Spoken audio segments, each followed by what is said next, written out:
Boa tarde a todos. É com satisfação aqui que a gente dá boas-vindas a todos para o nosso primeiro módulo do curso de Processo Civil. Esse curso é em parceria com a PRF4, Escola e PRF4. Essa parceria que está dando muito certo, né, Cristiano? A gente tem vários eventos já organizados ainda para novembro e dezembro. Então, a gente gostaria sempre de contar com a participação de vocês nos nossos eventos e também com a divulgação, quando possível, para os colegas, para que a gente aumente a participação.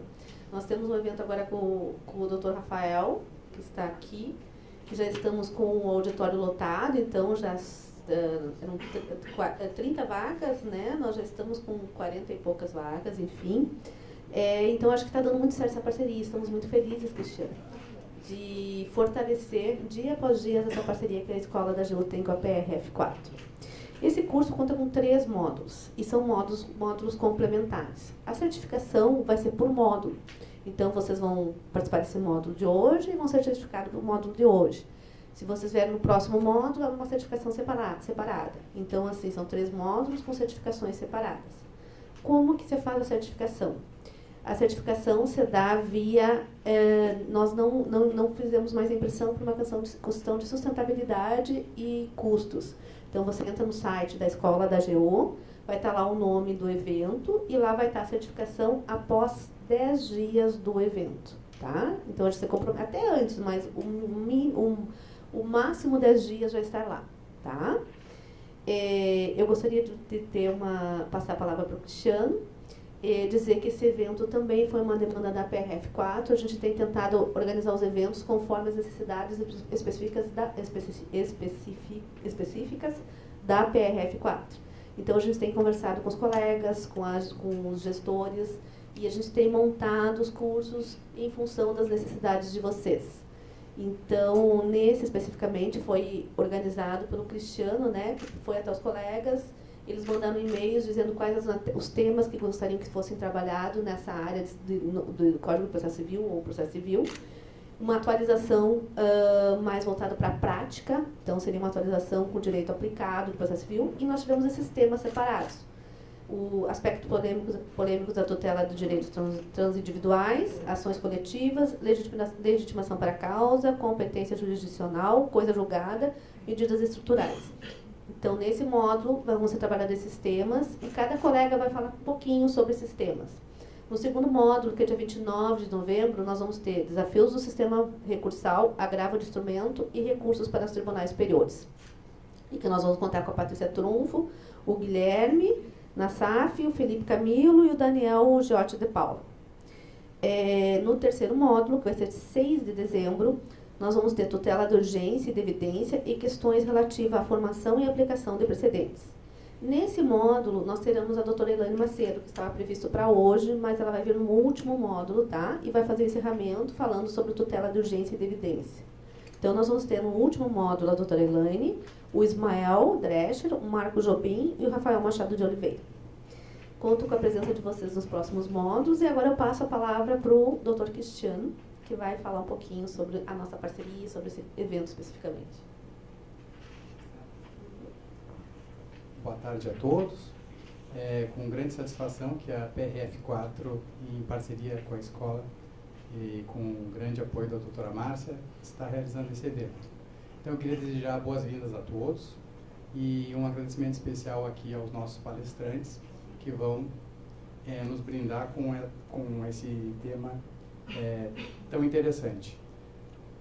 Aspectos polêmicos da tutela de direitos transindividuais, ações coletivas, legitimação para a causa, competência jurisdicional, coisa julgada e medidas estruturantes. Falarão a doutora Ana Carolina Squadri, o doutor Fabiano Valcanover e o doutor Luiz Alberto Reichel. Muito obrigado pela disponibilidade de vocês. Gostaria de dizer que a origem desse curso foi uma demanda dos colegas e a nossa parceria com a Escola da AGU se deve ao fato de nós termos um auditório tão maravilhoso como esse. E foi uma provocação nossa, né, Márcia? Vamos mexer com esse auditório, vamos agitar esse auditório e a partir dessa provocação já temos vários cursos alinhavados. Então, esse é o primeiro deles, é a nossa primeira grande parceria, e esperamos que já temos vários ainda para esse ano e alguns alinhados para o ano que vem. Uma coisa que eu queria falar para vocês, duas coisas. Primeiro é que se vocês tiverem uma demanda específica, mandem para a gente, tá? Manda um e-mail para mim, para a escola, e a pessoa me passa, a gente pode montar um evento conforme a demanda de vocês. Tá? Então, assim, é importante ter essa comunicação com a escola da AGU, dos colegas serem com a escola da AGU. Então, passem para a gente o que vocês precisam.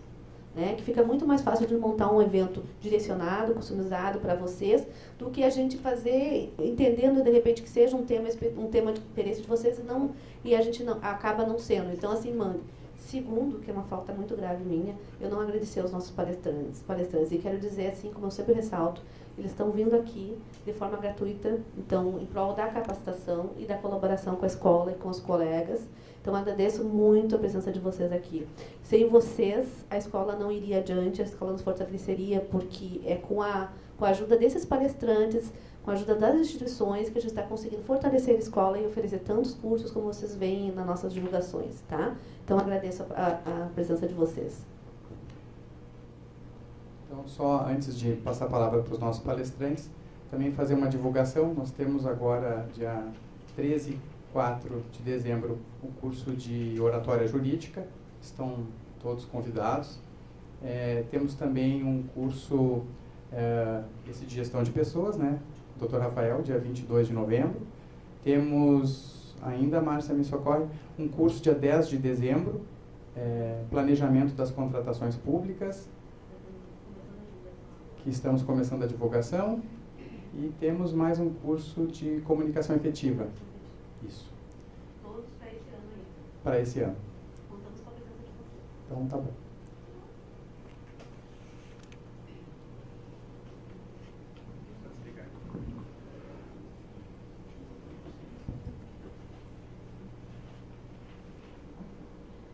Boa tarde a todos e todas. É uma alegria muito grande estar aqui na sede da Procuradoria Regional Federal. A doutora Márcia foi muito feliz ao colocar a ideia de que todos trabalhamos em prol da capacitação dos colegas, mas é desafiador a gente pensar que a gente pode capacitar os nossos iguais, né? Então, primeiro eu quero agradecer a presença de todos, quero agradecer a doutora Márcia pelas oportunidades aqui, a todos nós, agradecer ao Dr. Cristiano pela acolhida, que faz toda a diferença, pode ter certeza, estamos muito bem acolhidos. E eu hoje tenho uma missão que ela é intermediária, eu vou ser mediador e depois ao final eu tenho uma fala curta, prometo, que vocês hoje têm duas estrelas aqui do meu lado. Primeiro, quem vai falar com vocês vai ser o Dr. Fabiano Bocanova, que além de ser um colega nosso, procurador federal, ele também tem expertise de semestre em Direito pela PUC do Rio Grande do Sul. Né? E, enfim, depois da fala dele, a doutora Ana Carolina Squadri, que também é colega procuradora federal e mestre pela UERJ, também na área do Direito Processual, vai também fazer uma fala, também tratando especificamente das medidas estruturantes. Então, primeiro de tudo, doutor Fabiano, tem a palavra. Boa tarde, colegas. Eu queria agradecer a doutora Márcia e ao doutor Cristiano pelo convite. Eu preparei um material para ir acompanhando a aula. Bom, eu vou começar fazendo uma pequena introdução, né, para resgatar alguns conceitos, né, da tutela coletiva, para depois entrar em duas ou três questões que a gente vivencia aqui dentro da PRF4, especificamente na área ali de matéria administrativa do servidor público. Tá? Inicialmente, então, colocando o que a gente está tratando quando a gente trata de direitos transindividuais. Né? Eu estou me valendo do conceito do saudoso ministro Theory.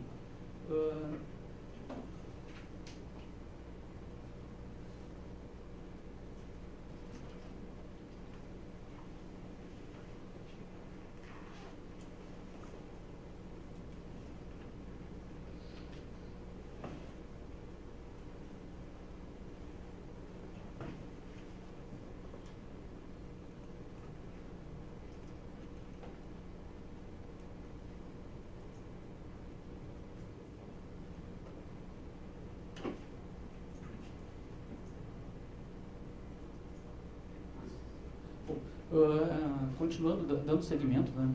A minha primeira noção é sobre direito coletivo, né? Direito coletivo, lato sensu, a gente tem duas formas de direito coletivo, direito transindividuais e os direitos coletivos estrito sensu. Tá? Eu vou aqui colocar aqui e ressaltar, quando a gente trata de direito coletivo, a questão é a dicotomia indiscutível. A gente sai da dicotomia tradicional entre interesse público e privado, e é o direito que não pertence à administração pública e nem a indivíduos particularmente determinados. A gente trata de categorias, de grupos, de classes, enfim, da própria sociedade, quando a gente tratar de direitos difusos. Né? Direito individual homogêneo, que é onde a gente especificamente trabalha mais na área de servidor público, né? A gente pode entender direito individual homogêneo como simplesmente como direitos subjetivos individuais, né? Novamente me valendo das lições do ministro Teori Zavascki no livro Processo Coletivo. São simplesmente direitos subjetivos individuais. A qualificação de homogêneo não altera nem pode desvirtuar essa sua natureza. É qualificativo utilizado para identificar o conjunto de direitos subjetivos individuais ligados entre si por uma relação de afinidade, de semelhança. A homogeneidade já estaria no nome dele, né? Então, essa é a ideia de direito individual homogêneo que eu venho resgatar aqui para adiante tratar das questões mais polêmicas que eu pretendo visualizar aqui com vocês. Por fim, né, usando um conceito bem simples e genérico de direito individual homogêneo, direito comum que com a coletivização tem sentido instrumental, estratégico, com vistas ao alcance da efetividade da tutela e juízo.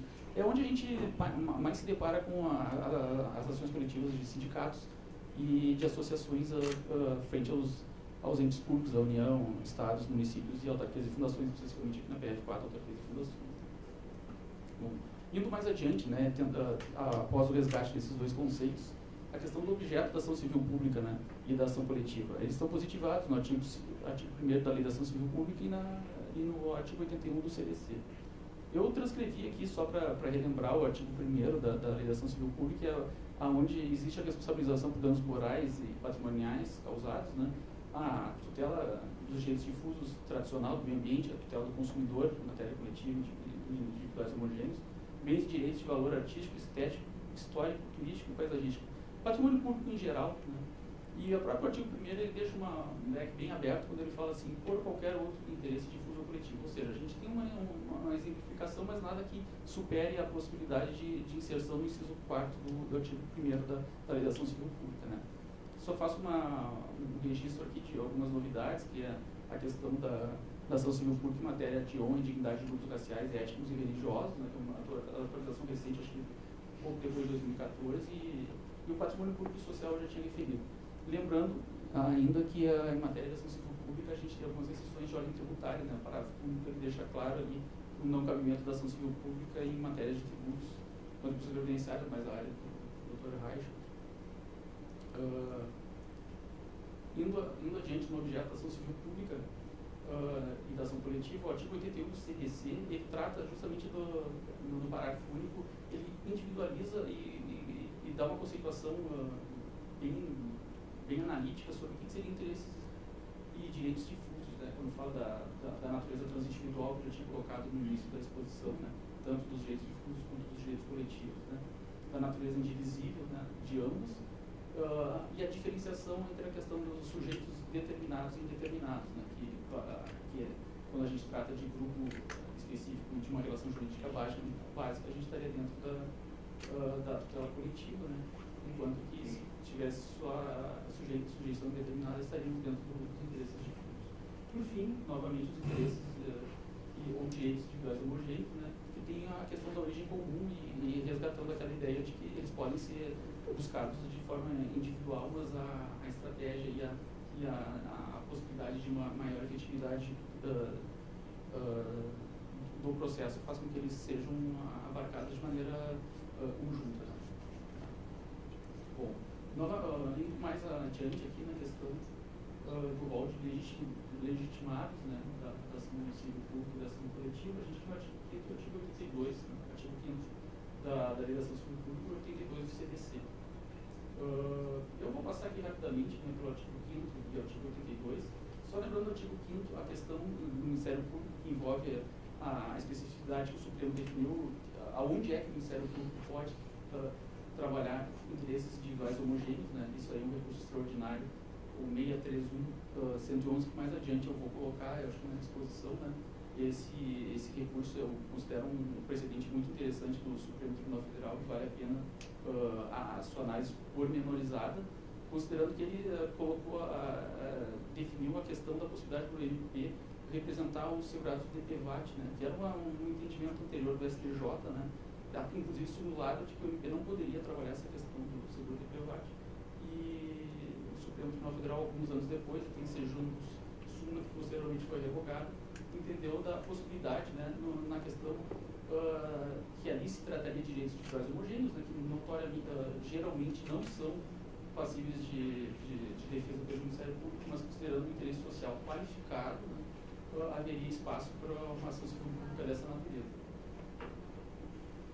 No artigo 5º a gente tem também a novidade da Defensoria Pública, né, que no início ensejam várias discussões com o próprio Ministério Público, né, sobre a possibilidade ou não da Defensoria Pública trabalhar questões de interesses coletivos e interesses difusos, né.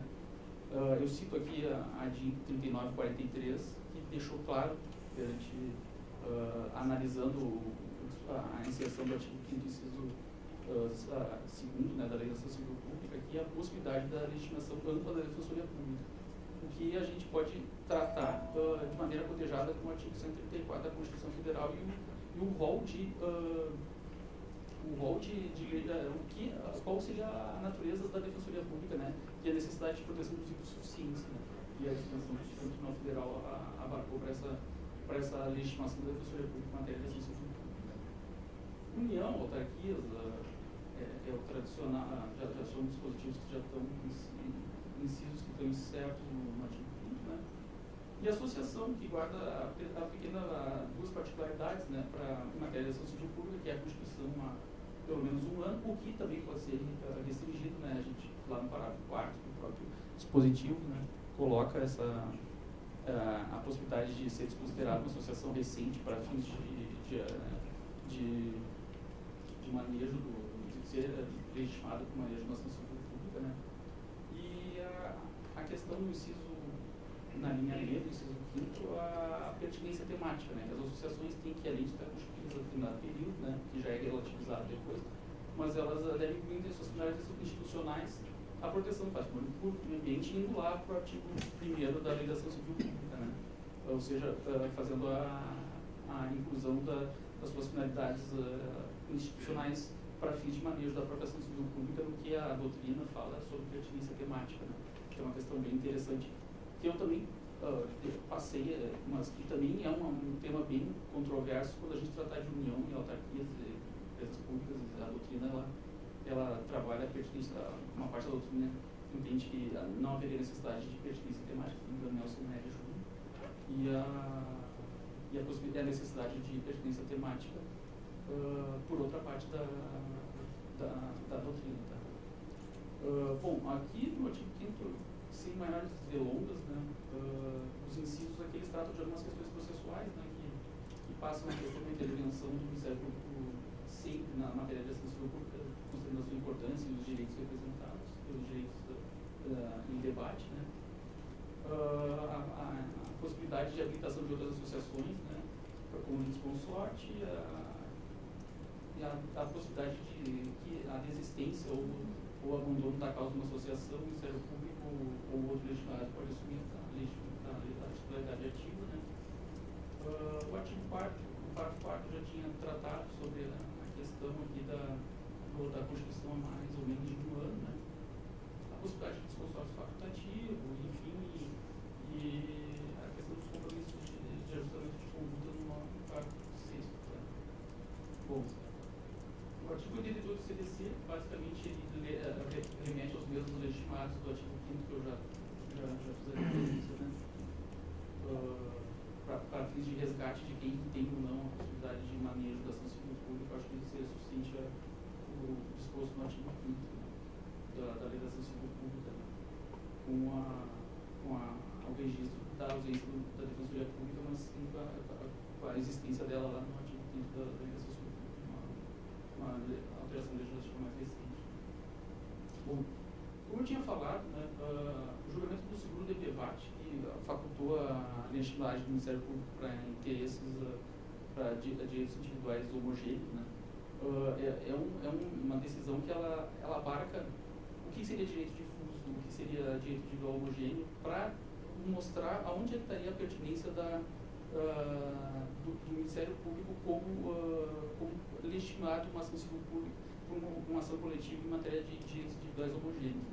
Ele faz um esboço aqui nos itens 1 e 2 sobre o que seriam os direitos difusos coletivos de natureza transindividuais, fazendo uma remissão a dispositivos constitucionais, né, para depois chegar à questão de que o porquê do Ministério Público estaria legitimado para essa área do direito, fora os direitos coletivos e fora os direitos difusos. Acho que ficou registrado aqui, né? Eu deixei marcado aqui, né? Até vou me valer da leitura aqui para colocar. No entanto, há certos direitos individuais que, quando visualizados em seu conjunto de forma coletiva e pessoal, têm a força de transcender a esfera de interesses puramente particulares, passando a representar mais que a soma do interesse dos respectivos titulares, verdadeiros interesses da comunidade. Nessa perspectiva, a lesão desses direitos individuais acaba não apenas atingindo a esfera jurídica dos titulares, direito individualmente considerado, mas também comprometendo bens, institutos ou valores jurídicos superiores, cuja preservação é cara a uma sociedade maior de pessoas. Indo mais adiante, ele busca no interesse social, no artigo 127 da Constituição Federal, a legitimação, né, do Ministério Público para esse tipo de direitos, sempre deixando claro que é uma legitimação excepcional, né, e que carece da análise do interesse social qualificado. Eu aqui tenho uma questão interessante aqui, que eu considero, qual é o papel do indivíduo, né, na tutela coletiva. Né? A gente vai analisar a ação popular. A ação popular, existe um rol de possibilidades em que o cidadão ele se vale da ação popular para fim de corrigir algum ato administrativo que esteja violando a lei ou a Constituição. Na ação civil pública e na ação coletiva, nos moldes da lei da ação civil pública e da CDC, não existe a figura do cidadão como legitimado. Eu penso que, considerando a Constituição de 88, a possibilidade do acesso à justiça de forma ampla e restrita, o acesso material à justiça, conforme está na Constituição, há espaço para a gente discutir isso, né? Não tem uma resposta certa para isso, né? Mas a necessidade do cidadão está dentro do microsistema da tutela coletiva me parece uma questão que está muito em discussão e que merece uma ponderação, inclusive até talvez de alterações legislativas, enfim, para a gente começar a visualizar um modelo, não um modelo americano das class actions, mas uma possibilidade de inserir um indivíduo que já está, afinal, na ação popular lá da década de 60, na lei da ação civil pública, enfim, como legitimado, guardada a questão da representação adequada, enfim, e outras ponderações que podem ser feitas ao caso. Né? Eu só chamo a atenção nessa questão aqui, que não é bem uma polêmica, mas uma questão a ser debatida, que não tem uma resposta certa ainda. Né? O artigo 139 do novo CDC, que fala sobre que o Poder Judiciário, quando vendo uma série de ações individuais em que existe um interesse coletivo premente, ele pode intimar a própria prosecuturação coletiva dos seus legitimados, no inciso 10 do artigo 139. E também chama a atenção que o artigo foi, na verdade, foi vetado no CDC de 2015, que é a questão que fala sobre justamente da coletivização de uma ação individual transformando ela numa ação coletiva. São questões polêmicas, são questões que não têm um amparo dentro do nosso microsistema, mas que elas merecem talvez ser um pouco melhor debatidas, um pouco melhor construídas para um futuro microsistema mais completo da tutela coletiva, considerando já o transcurso, né, da lei da ação popular, da lei da ação civil pública, que são anteriores, inclusive, à Constituição Federal. Indo mais adiante aqui, agora botando a questão na prática diária aqui da PRF, na matéria de ação coletiva de servidores públicos, tá? A eficácia subjetiva da decisão judicial proferida em ação coletiva. Quem são substituídos da ação coletiva, né, em matéria de servidor público? São os associados. Mas existe uma discussão, quais associados, a partir de quanto esses associados são ou não representados pelaquela ação coletiva.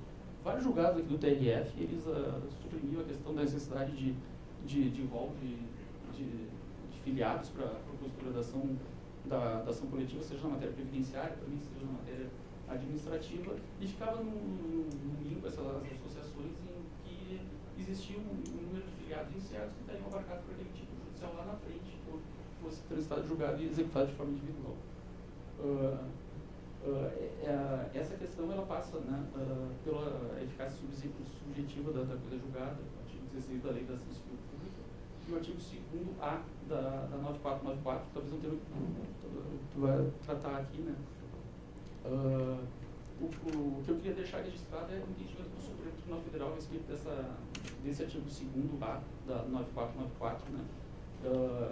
Aliás, ele declarou a constitucionalidade desse artigo 2º, que era muitas vezes objeto de discussão, né? Para dar um entendimento de que os filiados, quem são os filiados abarcados pelo título judicial, são os filiados antes da propositura da ação. É um tema com repercussão geral do Supremo Tribunal Federal, é o tema 499, né, recente, faz um pouco mais de um ano, né, que foi publicada a decisão, e ela deixou claro que na ação coletiva de rito ordinário, associação, os beneficiários do título executivo, no caso da ação proposta para o social, são aqueles que residem na área compreendida na jurisdição do órgão julgador, que detém, antes do ajuizamento, a condição de filiados e constam na lista apresentada com a peça inicial. Deixou bem claro o que estava já colocado no artigo 2º-A da 9494, eu voltei aqui para esse dispositivo justamente para ressaltar o parágrafo único do artigo 2º-A, que trata-se que na petição inicial deveria obrigatoriamente estar instituída com a ata da Assembleia de Entidade Associativa, que autorizou acompanhado da relação nominal dos associados e indicação dos respectivos interesses. É uma forma de dar segurança jurídica até para o próprio ente público que está litigando as relações coletivas ou as associações, sim. Deixar aqui claro como associações, por enquanto, né, antes de entrar no tema dos sindicatos. Tá? A tese fixada do 499, ela é bem clara sobre a questão da eficácia subjetiva da coisa julgada, ajuizada por associação civil, né, deixar bem registrado em defesa de interesses dos associados, somente alcançando os filiados residentes no âmbito da jurisdição do órgão que fosse em momento anterior até a data da propositura da demanda constante da relação jurídica fundada à inicial do processo. Tá? A dúvida que eu coloco, mais uma questão aqui a debate, também quando se trata de sindicato, o sindicato é um pouco diferente. Né? O sindicato ele representa a categoria profissional, ele não representa, ele tem sindicalizado, evidentemente tem filiados sindicalizados. Até na lição do professor Tessainer, ele coloca que os sindicatos são uma associação qualificada, né? Somente qualificada, ele não envolve só os próprios filiados, mas sim a categoria profissional. A aplicação a extensão desse tema 499, né? Ela talvez esbarre na questão do artigo 8º da Constituição. É livre associação profissional sindical observar o seguinte: ao sindicato cabe a defesa dos interesses coletivos e individuais, inclusive em questões judiciais ou administrativas. Tá. Como é que dá para conjugar o tema 499 para sindicato, que seria uma associação qualificada? O sindicato ele representa a categoria profissional, ele não representa aqueles filiados apenas, né? Vamos colocar, os professores universitários, nem todos estão filiados ao sindicato, mas pode ter um título judicial que abarque eles, né? Será que dá para também colocar como sindicalizados ou a categoria profissional antes do ajuizamento da ação coletiva patrocinada por sindicato? É uma questão que ainda não tem eu tentei procurar um pouco na jurisprudência do Supremo Tribunal Federal e não consegui uma resposta correta. Tenho pensado um pouco sobre a questão, considerando que se o Supremo Tribunal Federal falou no tema 499 possibilidade de limitar os associados à data da propositura da ação, por que não limitar a categoria profissional? Na data da propositura da ação, de uma forma paradigma paralela, né? Isso não é um tema que eu não consigo achar uma resposta, apesar de estar inclinado já por essa ideia, fazendo uma analogia com o tema 499. Né? Bom, por fim, um outro tema que eu lanço aqui, a questão do tema jurisprudencial recente é a questão da interrupção do prazo da ação individual para a questão quando tem uma ação coletiva em andamento. A TNU recentemente adotou um entendimento que se respalda no entendimento do STJ, né, fazendo uma cisão entre o direito material e o direito processual, o direito de ação e o direito às parcelas devidas, né? Colocando que a propositura da ação coletiva interrompe a prescrição apenas para o juizamento da ação individual, não interrompendo os efeitos da prescrição das parcelas pretéritas, cujo marco deve ser a propositura da ação individual. Claro, isso aqui não é a questão do artigo 104 do CDC. O 104 tem um rol específico ali, né? Sobre a possibilidade de suspensão da demanda individual já ajuizada, né? Para fins de se valer dos efeitos da ação coletiva em andamento, né? Isso aí é uma questão, tem um prazo de 30 dias, se não me engano, no CDC para isso. Essa questão, ela envolve a possibilidade ou não do aguardo, do ajuizamento da ação individual, né? Agora, considerando esse entendimento que está de acordo com o entendimento do STJ recente, a ideia é, existe também, pode aguardar ação coletiva, pode interromper o prazo para o julgamento da ação individual, mas a questão aí a prescrição das parcelas vai à conta e risco do interessado, né? Agora, em outubro de 2018, novamente o STJ se posicionou nesse sentido, tá? Eu acho que são essas as questões, essas 2 ou 3 questões que eu trago aqui a respeito da tutela coletiva, né? Que me chamam mais a atenção, né? Nesse microsistema que a gente tem no Brasil hoje, tá? E especificamente mais a questão da ação coletiva em matéria de interesses individuais homogêneos, né? Que é onde está mais o foco da minha atuação profissional atualmente. Eu passo novamente a palavra aqui para o Luiz Alberto aqui, né? E me coloco à disposição para algumas questões agora no final. Tá, obrigado.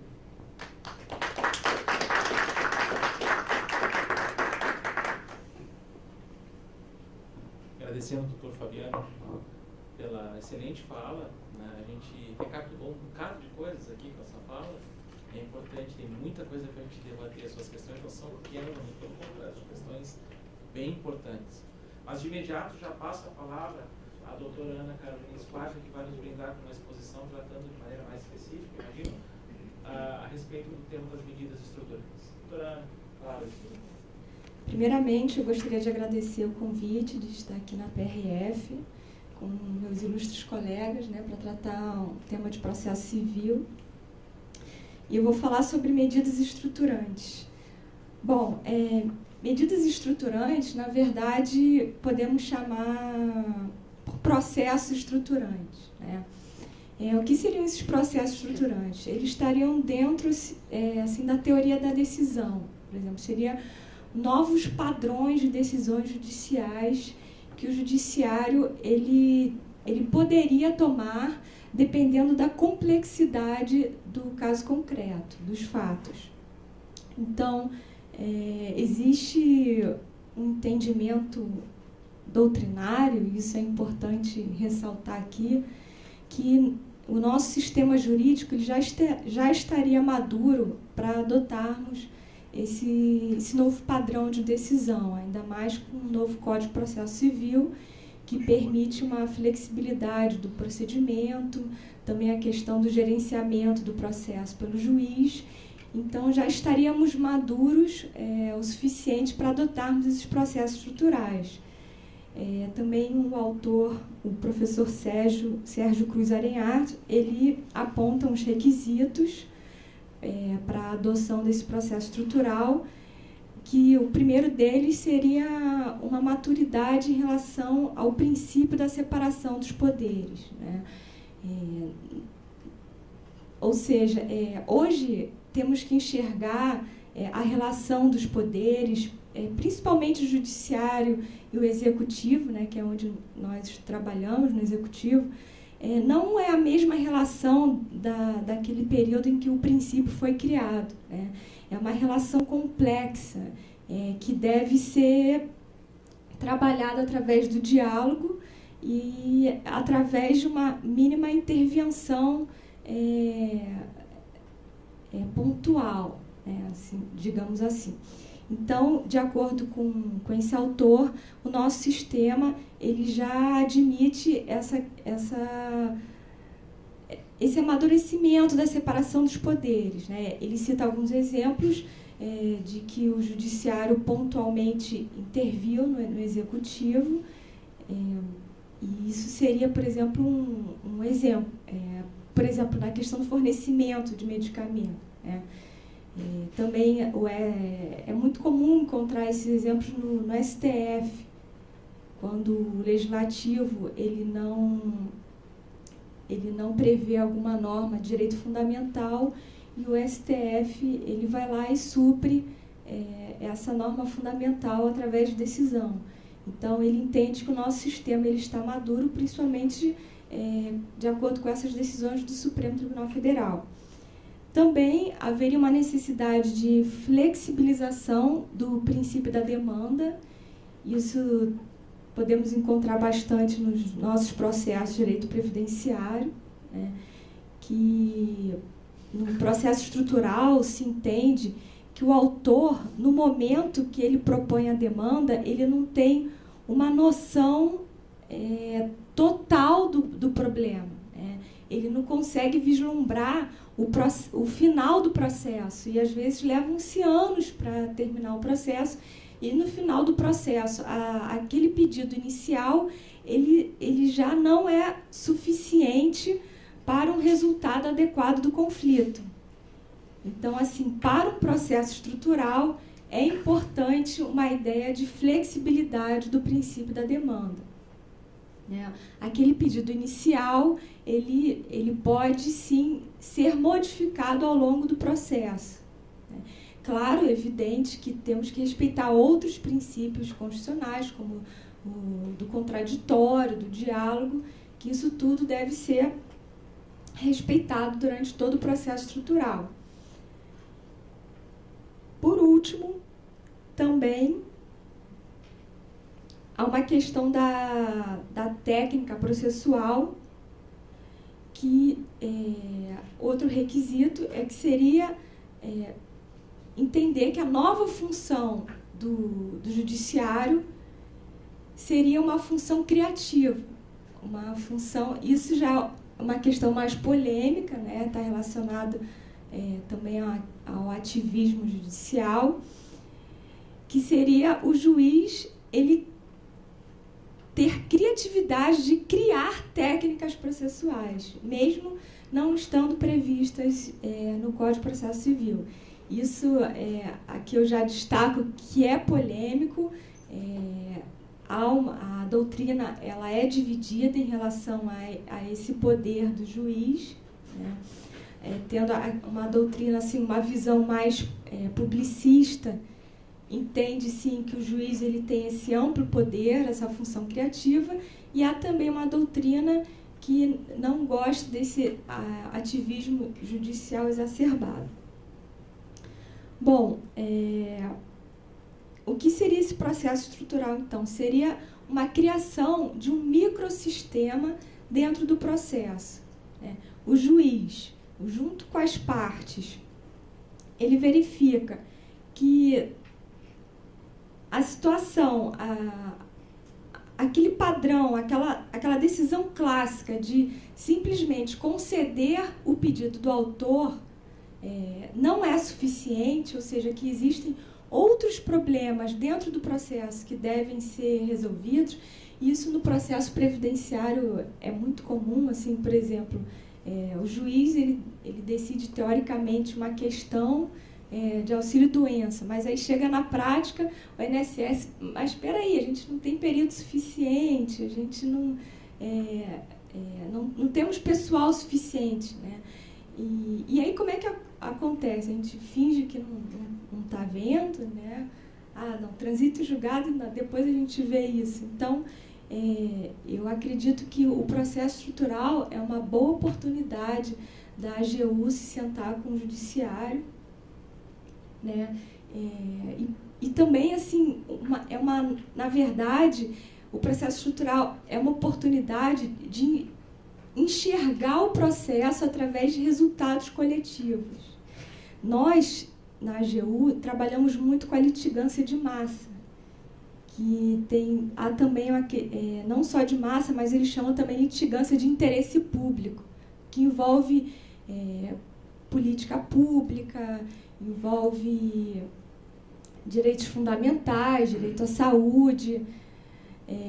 Então, qual que seria o objetivo do processo estrutural para a AGU?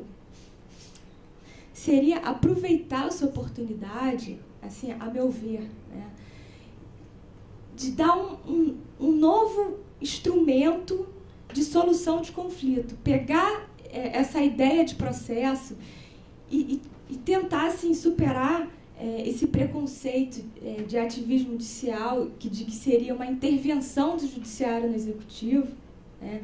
Superar essa ideia, mas trazer o processo estrutural como uma forma de diálogo e dentro do modelo cooperativo, para que o executivo e o judiciário juntos, eles estabeleçam planos de atuação dentro do processo. Ou seja, o executivo ser bem claro em relação a quais dificuldades, quais entraves burocráticos possui para a implementação de determinado resultado. Falei assim, olha, se Vossa Excelência decidir dessa forma, que seria o padrão, por exemplo, o INSS, ele não vai ter condição, ele não vai ter capacidade, seja por motivo burocrático, de pessoal, de custo, de implementar. Então, é uma decisão ilusória, simplesmente dar procedência ao pedido do autor, se não levarmos em consideração essa realidade e, desse jeito, através do diálogo, resolvermos a situação da forma mais adequada possível. Então, seria uma criação de um microsistema dentro do processo, e eu entendo, inclusive, que poderia... não sei se isso eu ainda tenho que refletir mais, né, mas de trazer o processo estrutural dentro da tutela coletiva, mas, no mínimo, pensar o processo estrutural com resultado coletivo, né? Da gente parar de pensar processo por processo, caso por caso. Não, vamos pensar assim como uma política pública, né? Como que as autarquias, inclusive, eu esqueci de apontar aqui no início, que uma das características do processo estrutural, além dessa questão do diálogo dos dois poderes, desse amadurecimento do sistema, do estabelecimento de planos, mas é a descentralização dos atos. O judiciário, através do processo estrutural, ele está ciente que ele não é capaz de, sozinho, tomar todas as medidas cabíveis. Ele tem que ter o apoio burocrático, não apenas das partes que é réu do processo, autor do processo, mas também de outros órgãos públicos envolvidos no caso. Então, por exemplo, eu aqui estou assim, criando um exemplo de como poderia ser o INSS, ou a ANP, ou o IBAMA, ele não tem pessoal suficiente. Não conseguimos fiscalizar. Então, assim, vamos ver quais órgãos, né, poderíamos fazer um convênio para ver quais órgãos poderiam colaborar com essa política pública, com esse plano de solução adequada de conflito. Então, assim, obviamente, estamos lidando com, na verdade, vários processos, né? O processo estrutural, na verdade, não é... Eu acho que ele tem um pé lá na tutela coletiva que ainda temos que estudar isso. Eu não vi nada escrito sobre isso, talvez tenha, mas eu entendo que a AGU ou outro órgão de representação judicial, ele deve explorar o processo estrutural como litigância de massa.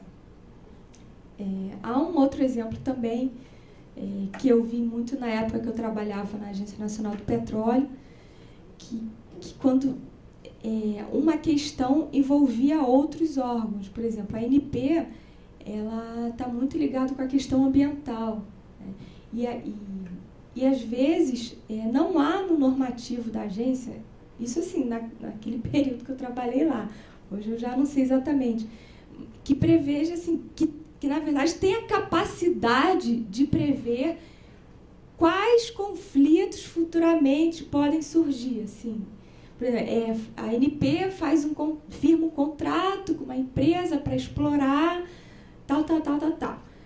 Tem lá as cláusulas, que são geralmente padrão, mas ela não é capaz,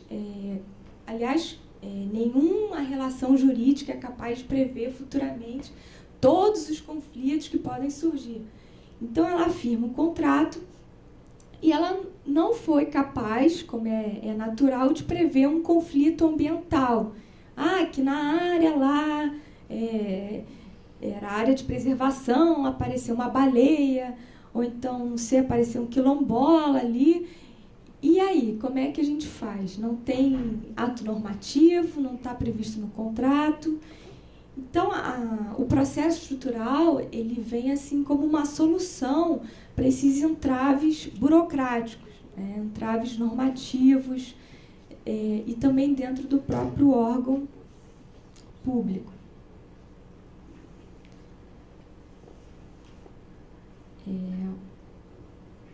Eu quis dizer, quis dar assim, uma palavra assim, mais geral sobre o processo estrutural, e eu queria concluir a minha fala para que a palavra-chave atual do processo estrutural, principalmente a partir do novo código, que traz um modelo de cooperação, de diálogo, é que não é a intervenção do judiciário no executivo, né? E eu acho que há um preconceito, assim, às vezes, de alguns colegas, assim, de dialogar com o judiciário.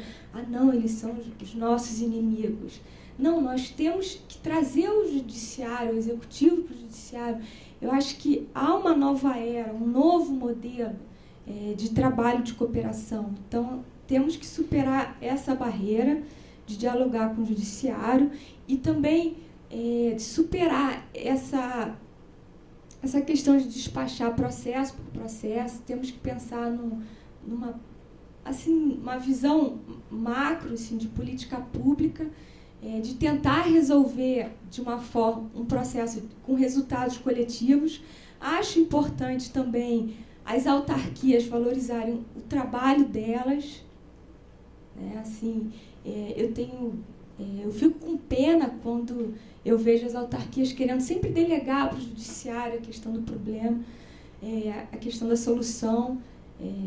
Eu acho que, ao contrário, as autarquias elas têm que valorizar o trabalho interno delas, assim, os processos administrativos. Eu acho que o processo estrutural seria um pretexto para isso, tendo em vista que ele abarca a questão da descentralização da atuação.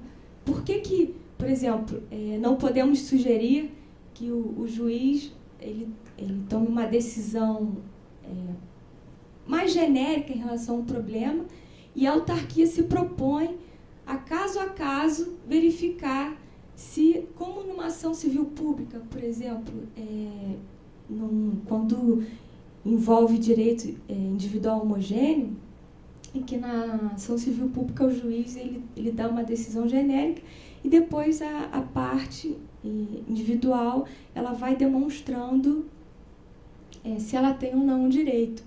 Então, poderíamos pensar também nisso, numa atuação conjunta do Poder Executivo com o Judiciário nesse sentido. Falar assim, não, olha, juiz, você trabalha até aqui, essa é a sua linha. E nós, do Executivo, tenho quase certeza que seria muito interessante para o Judiciário, porque eles estão assim, com excesso de trabalho, eles não conseguem resolver tudo, há um problema de ineficiência, e nós demarcamos a nossa linha. A partir daqui é trabalho da autarquia. Então, eu acredito firmemente que o processo estrutural seria um pretexto, uma forma assim, do Executivo, muito ao contrário daquilo que pode se falar de uma intervenção do Judiciário, mas um pretexto para o Executivo assim, retomar o seu poder, né, de conferir, de solucionar os conflitos mediante análise do caso concreto. Então, esse foi o meu recado aqui sobre medidas estruturantes. Espero que seja um assunto assim, ainda muito debatido. Obrigada.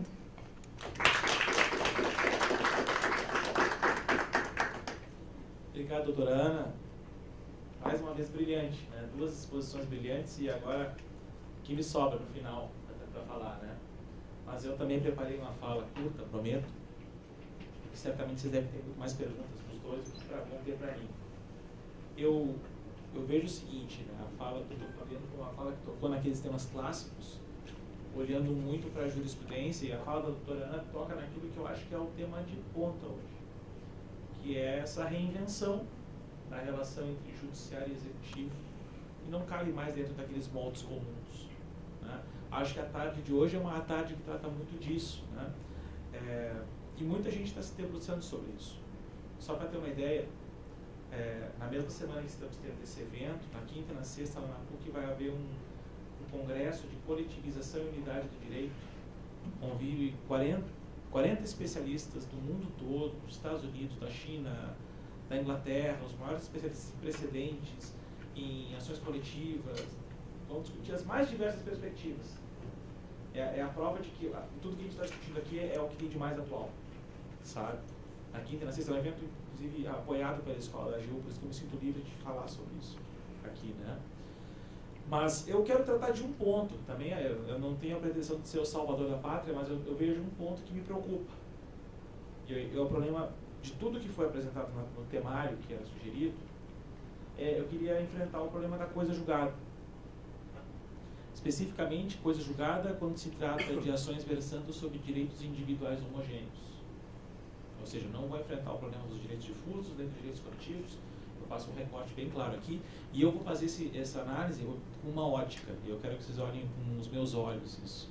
Que é o olhar de quem se preocupa muito com a realização, com a densificação, a concretização de direitos fundamentais de natureza processual. Quando a Constituição faz 30 anos, e esse ano é o ano que ela faz 30 anos, a gente não pode mais ficar com o discurso de que certos direitos estão na Constituição, é preciso fazer eles valer. Como faz? Então eu vou propor uma leitura crítica que talvez, de certa forma, dialogue muito com tudo que foi dito aqui.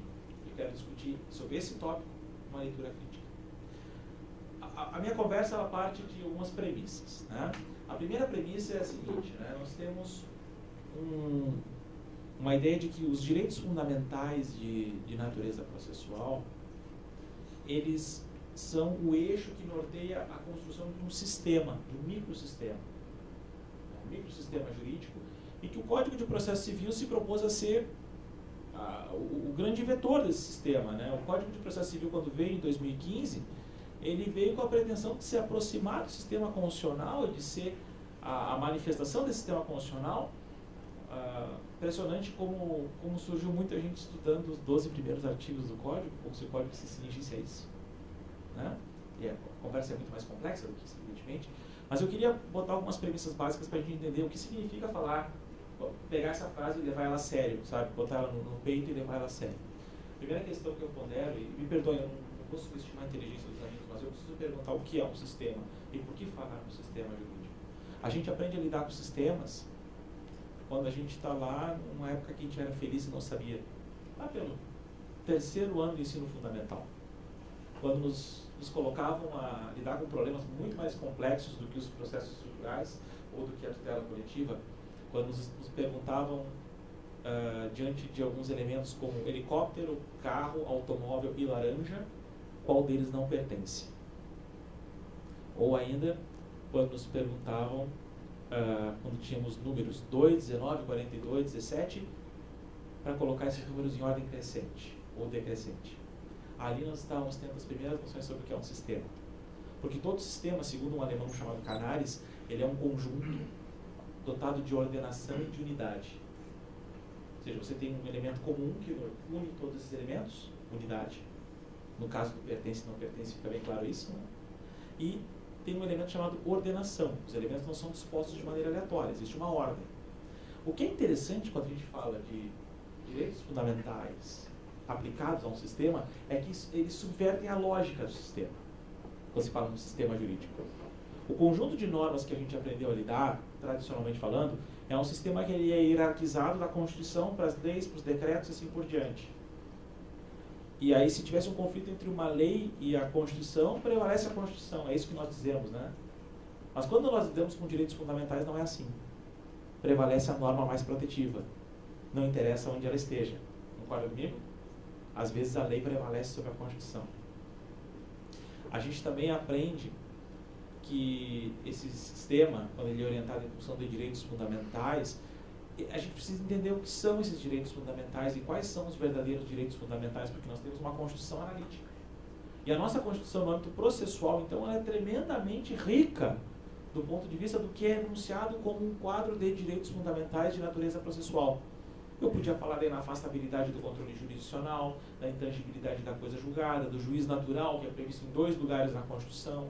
Eu podia falar do direito à publicidade dos atos processuais, que também é previsto em 2 lugares na Constituição. Eu podia falar do direito ao devido processo, do direito ao contraditório, do direito à ampla defesa, em proibição de produção de prova ilícita. Podia discutir se existe o direito ao duplo grau de jurisdição. Tem gente que diz que não existe porque não está enunciado de maneira expressa. E a gente poderia ir longe nessa conversa, mas o fato é que existe um catálogo de direitos que, se a gente fosse implodir a Constituição, as pessoas gostam de pensar às vezes que o ideal, a solução para o Brasil era destruir tudo e construir do zero. Se fosse implodir e começar do zero, a gente teria um ponto de partida muito parecido com o que a gente tem hoje. Eu aposto com vocês. Tenho certeza que se nós sentássemos aqui e conversássemos, teríamos um catálogo muito parecido. Nenhum de nós abriria a mão do direito ao devido processo, nenhum de nós abriria a mão da ampla defesa, nenhum de nós abriria a mão do contraditório e assim por diante. E isso é interessante porque esses são os elementos mínimos que unem todas as normas quando a gente pergunta quais pertencem ao sistema jurídico de direitos fundamentais processuais e quais não pertencem. Né? Quais são as normas que se integram nesse sistema e quais estão fora. E quando eu lido com esse sistema, veja só, isso atrai uma hermenêutica também sofisticada, porque quando tem um conflito entre 2 normas de direitos, envolvendo direitos fundamentais, as soluções não são as simples soluções. A gente está acostumado com as soluções simples. Por exemplo, a gente está acostumado com, se uma lei posterior está em contraste com a lei anterior, prevalece a lei posterior. É assim que a gente está acostumado a dizer. E quando estamos com direitos fundamentais, qual é a norma que prevalece? A mais protetiva, seja ela posterior, seja ela anterior. Só para dar um exemplo de soluções diferentes. Eu nem falo aqui, por exemplo, em questões sobre proporcionalidade, razoabilidade, porque isso renderia uma conversa longa. Mas eu queria mostrar para vocês que a gente rompe um pouquinho com a lógica do tradicional. É um pouco disso que a doutora Ana estava falando, da gente fugir um pouco do lugar comum, que a gente estava acostumado, a gente é educado, a gente é domesticado dentro de um sistema fechado. E às vezes a gente não encontra soluções diferentes porque a gente fica trabalhando dentro desse sistema. Está na hora talvez de fugir um pouquinho dessas fronteiras, de enxergar um pouquinho além do muro. A minha fala é nesse tom. Eu acho que ela dialoga muito com o que nós estamos falando aqui, os 3, porque no fundo é tentar enxergar um pouquinho além do muro, é repensar o que a gente faz. Né? Isso é a primeira premissa que eu tenho para colocar na mesa. Mas eu tenho mais premissas. Né? Antes de avançar, só queria deixar claro que direitos fundamentais processuais não são a mesma coisa que garantias processuais. Porque quando eu falo em garantias processuais, eu estou pensando apenas no direito de resistência em face do poder. Porque o Estado exerce o poder, ele sufoca a liberdade, não é isso? Quando eu falo em direitos fundamentais, eu estou falando de direitos que eles podem se projetar como direito da parte de uma maneira positiva. Veja que o que a doutora Ana estava colocando aqui no fundo é a ideia de não só discutindo em que medida o Estado pode invadir a esfera jurídica do indivíduo, mas em que medida o próprio indivíduo pode promover a transformação do Estado. No fundo é isso. É na mão contrária. Esse é o primeiro conjunto de premissas que eu queria trazer, mas eu tenho um segundo conjunto que envolve discutir coisa julgada, que é outro ponto que eu tenho que tomar como ponto de partida para a minha conversa aqui. E aí a pergunta é, bom, mas o que diabos significa falar em coisa julgada? O que tu quer dizer com coisa julgada? Eu já vou dizer desde logo, coisa julgada eu vou tomar aqui como uma proibição que impede a modificação de uma decisão, né? Então, é bem claro, né? A proibição que impede seja modificada uma decisão que tenha por conteúdo a resolução do mérito ou que impeça, ou que leve à extinção do processo. Perdão. É um conceito bem restrito. Porque com isso eu diferencio coisa julgada de preclusão, eu diferencio coisa julgada de uma série de outras categorias. Mas o problema todo é o seguinte, eu não posso modificar uma decisão que resolva o mérito ou que extinga o processo a partir de certo ponto. É isso. Se eu tentar modificar essa decisão, eu estou batendo de frente com o sistema. E esse conceito, que vocês podem encontrar ele de certa forma lá no Eduardo Talamini, em outros autores discutem isso de maneira contemporânea, como o Antônio do Passo Cabral. Esse conceito, ele tem uma função bem clara aqui, que é o de mostrar algo que é funcional, perdoe-me a redundância, que é mostrar que esse conceito está a serviço de valores como segurança jurídica, estabilidade, previsibilidade, proteção da confiança. E isso viabiliza o trato social. A partir de um certo ponto, nós temos que colocar uma pedra em cima das dúvidas. Nós temos que abrir mão da disputa. Temos que imunizar a disputa. Pois o conceito de coisa julgada, ele passa muito por isso, né? Agora, do ponto de vista pragmático, a grande questão aqui envolve justamente também observar a ideia de que não se pode permitir que o judiciário venha a rediscutir a mesma questão, se essa questão já foi decidida. É preciso que a gente não gere retrabalho ao Poder Judiciário e às partes, e à sociedade, porque isso é custo, isso é energia que as pessoas colocam a mais. E também há aqui um problema, que é o problema do risco da insegurança. Porque quando uma mesma questão ela é decidida duas vezes, há o evidente risco de que haja decisões contraditórias, o que é algo que não é desejável. Tudo que a gente não quer é ver a mesma questão recebendo duas respostas diferentes. Isso é um problema sério, prático, eminentemente pragmático. Por isso que eu falei numa visão técnica e uma questão pragmática. Parece que a gente não pode perder essas duas dimensões da questão. Bom, essas são as premissas que eu tinha, mas eu quero propor um debate em cima, a partir dessas premissas. E o debate envolve, primeiro de tudo, que a gente discuta os diversos modelos que existem para enfrentar a tutela de direitos individuais homogêneos. Porque existe mais de uma maneira de fazer isso. Não há só uma maneira.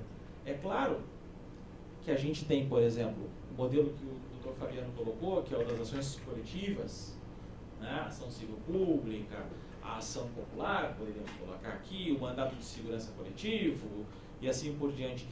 Mas me parece que a gente também tem aqui um outro modelo para enfrentar a tutela de direitos individuais homogêneos que começa a se erguer, que envolve um outro conjunto de ferramentas que são o IRDR, o julgamento de recursos especiais de caráter repetitivo, o recurso extraordinário dotado de repercussão geral.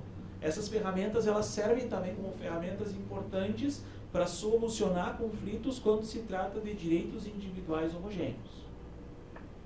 E isso é uma preocupação que a gente tem no sistema, que é de enxergar para além dos muros de novo, né? Não tem só uma maneira de lidar com isso. E isso já começa a gerar alguns problemas. Nós vamos ver daqui a pouco, por exemplo, que um problema que surge é, se tiver uma decisão numa ação coletiva e vem o Supremo e num recurso extraordinário dotado de repercussão geral julga de maneira diferente a questão. Se na ação coletiva a ação foi julgada num sentido, foi julgada pela procedência da ação, por exemplo, contra a União, e veio um repetitivo e diz, não, a ação devia ser pela improcedência. Com quem ficamos? Esses são problemas que o legislador não previu. Não previu. E nós temos que dar resposta para esses problemas. Esses problemas podem não ter acontecido, mas eles vão acontecer.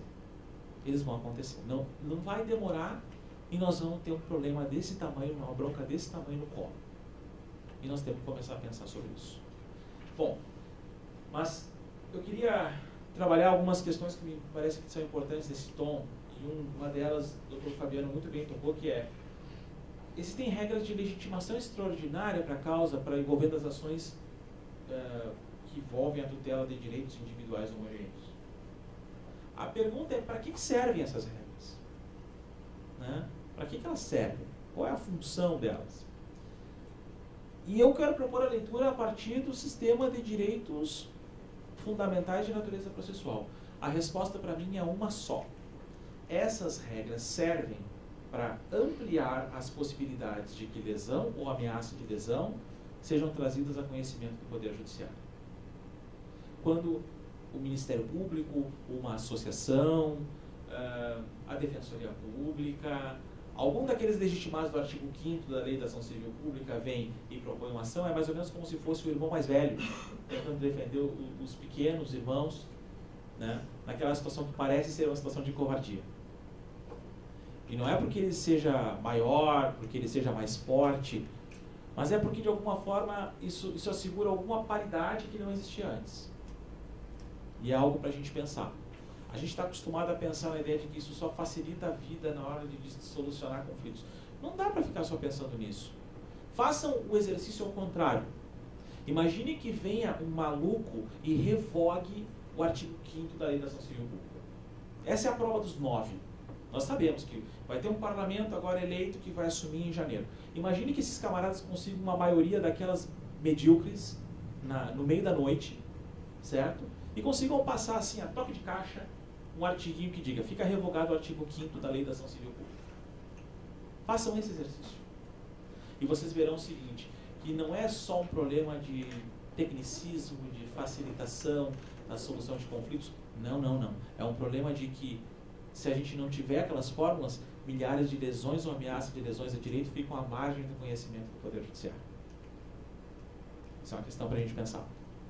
Bom, outra questão que está ligada a essa conversa envolve a fórmula do artigo 103 do Código de Defesa do Consumidor, né?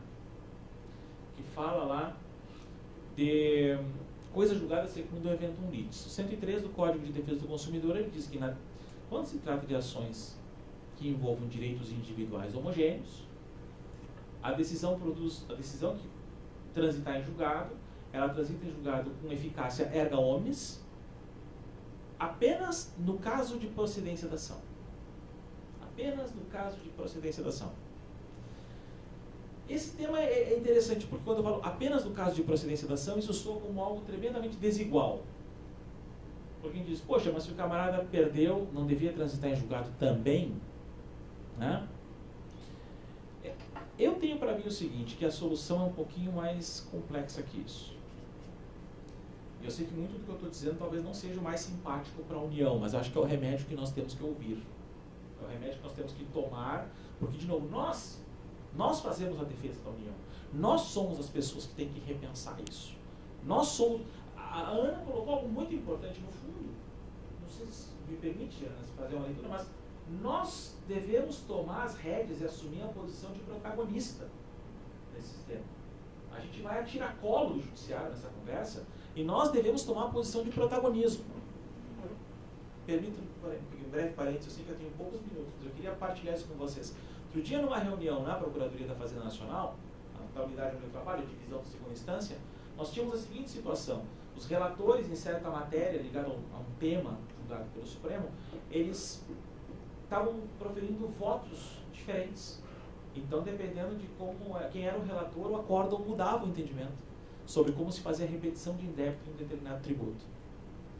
E aí começou uma conversa de, bom, vamos fazer embargos de declaração em face de diversos tipos de acórdãos.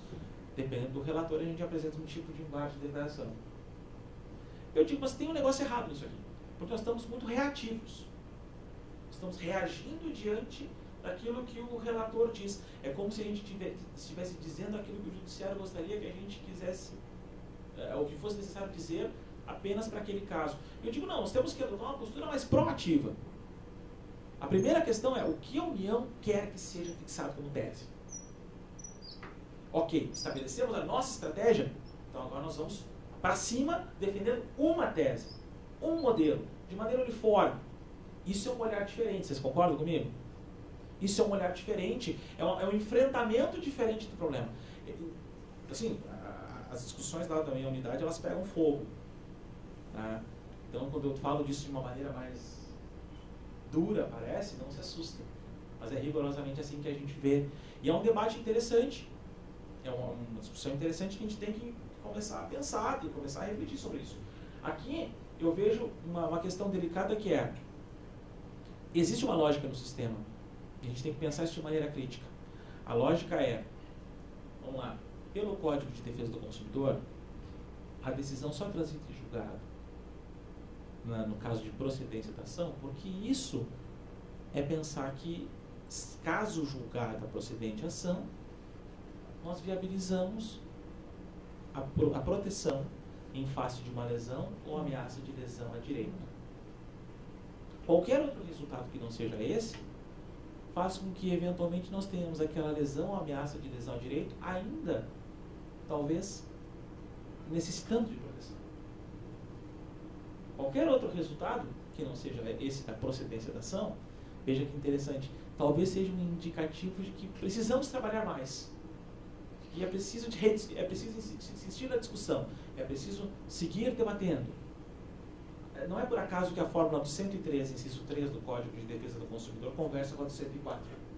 Não é por acaso. Esses dois dispositivos eles dialogam de maneira tão forte em função do direito à inafastabilidade do controle jurisdicional. Ponto. Agora, nós começamos a ver um repensar em torno desse assunto. O Dr. Fabiano ponderou aqui a questão do segundo A. E isso é uma questão delicada. É claro que aos interesses da União é conveniente o artigo 2º A. Eu não tenho a menor dúvida disso. Não? Mas o segundo A, ele tende a gerar uma situação bizarra do ponto de vista de isonomia no tratamento dos jurisdicionados. Que é, se o camarada mora naquela cidade e está no nome dele na lista, a decisão alcança ele. E todas as pessoas que não moravam naquele lugar e concomitantemente não estavam com o nome na lista, não merecerão o mesmo tratamento. Repara, isso vai gerar uma crise do ponto de vista de isonomia. No fundo, o segundo A não está ali para resolver outro problema que não a redução dos custos decorrentes de uma decisão judicial. Sejamos francos, diretos e retos. Se a gente começar a tentar encontrar outros significados no artigo 2º A, que não esse, desculpe, mas eu não consigo atribuir outra significação. A União foi vencedora nessa tese. Mas eu acho que a gente tinha que pensar como esse segundo A vai dialogar com outras ferramentas. Em especial, o que consta do sistema do Código de Processo Civil, lá no artigo 927. Aquelas decisões dotadas de caráter vinculante, quando elas estiverem em contraste com uma decisão daquelas colocadas na forma do segundo A, elas são as decisões do 927 são capazes de tornar absolutamente estéril o artigo 2º A. Se a gente pensar sério, é isso. Isso é algo que a gente não pode ignorar. A gente está fazendo de conta que isso não vai acontecer. A gente está fazendo de conta que não vai ter esse problema. Esse problema está só nos esperando ali na curva. É melhor a gente antecipar esse debate, é melhor a gente falar desse assunto a sério, é melhor a gente pensar criticamente isso. É melhor a gente fugir do lugar comum nessa conversa. A outra relativização que me preocupa é, na doutrina eu vejo um movimento defendendo exatamente o modelo de coisa julgada pró e contra nas ações coletivas. No sentido de dizer, olha, nas ações que versem sobre direitos individuais homogêneos, a decisão tem que transitar em julgado não só nos casos de procedência, mas também de improcedência. Vem aí para esse congresso da PUC um amigo que escreveu sobre o assunto, defendendo essa tese, o Dr. Gustavo Osda, que escreve lá, ele é muito ligado à escola da PUC do Paraná. Eu nunca falei isso mais vagar com o Gustavo, mas ele certamente... Eu já falei que eu não concordo com a visão dele. Isso eu já falei para ele. Mas eu me preocupo com a ideia de que por detrás da visão dele talvez haja um certo olhar ideologizado do ponto de vista de uma visão liberal. E uma visão liberal que talvez não esteja preocupado com os valores que estão por detrás do artigo 113. O meu medo de surgimento de coisa julgada pró e contra, de uma mudança de tom no artigo 103 do Código de Defesa do Consumidor, para mim, o medo que eu tenho é o do risco de retrocesso social. De a gente ter menos proteção do que a gente tem hoje. É o da gente ter menos chances de uma questão ser discutida a sério no Poder Judiciário do que a gente tem hoje. Eu prefiro que a gente possa discutir as questões, eu prefiro que a gente possa debater as questões do que simplesmente ficar dizendo, foi decidido e acabou e pronto. Principalmente quando se trata de direitos transindividuais, gente. Sabe? Que são direitos que muitas vezes não têm face. Eu sei que quando a gente fala em direitos individuais homogêneos, a gente pensa muito no camarada que podia propor uma ação sua individual. Mas muitas vezes os direitos de que são titulares, né, os sujeitos titulares de direitos individuais homogêneos, são microdireitos que são objeto de microlesões, aquelas lesões que não vale a pena levar ao judiciário, porque custa muito.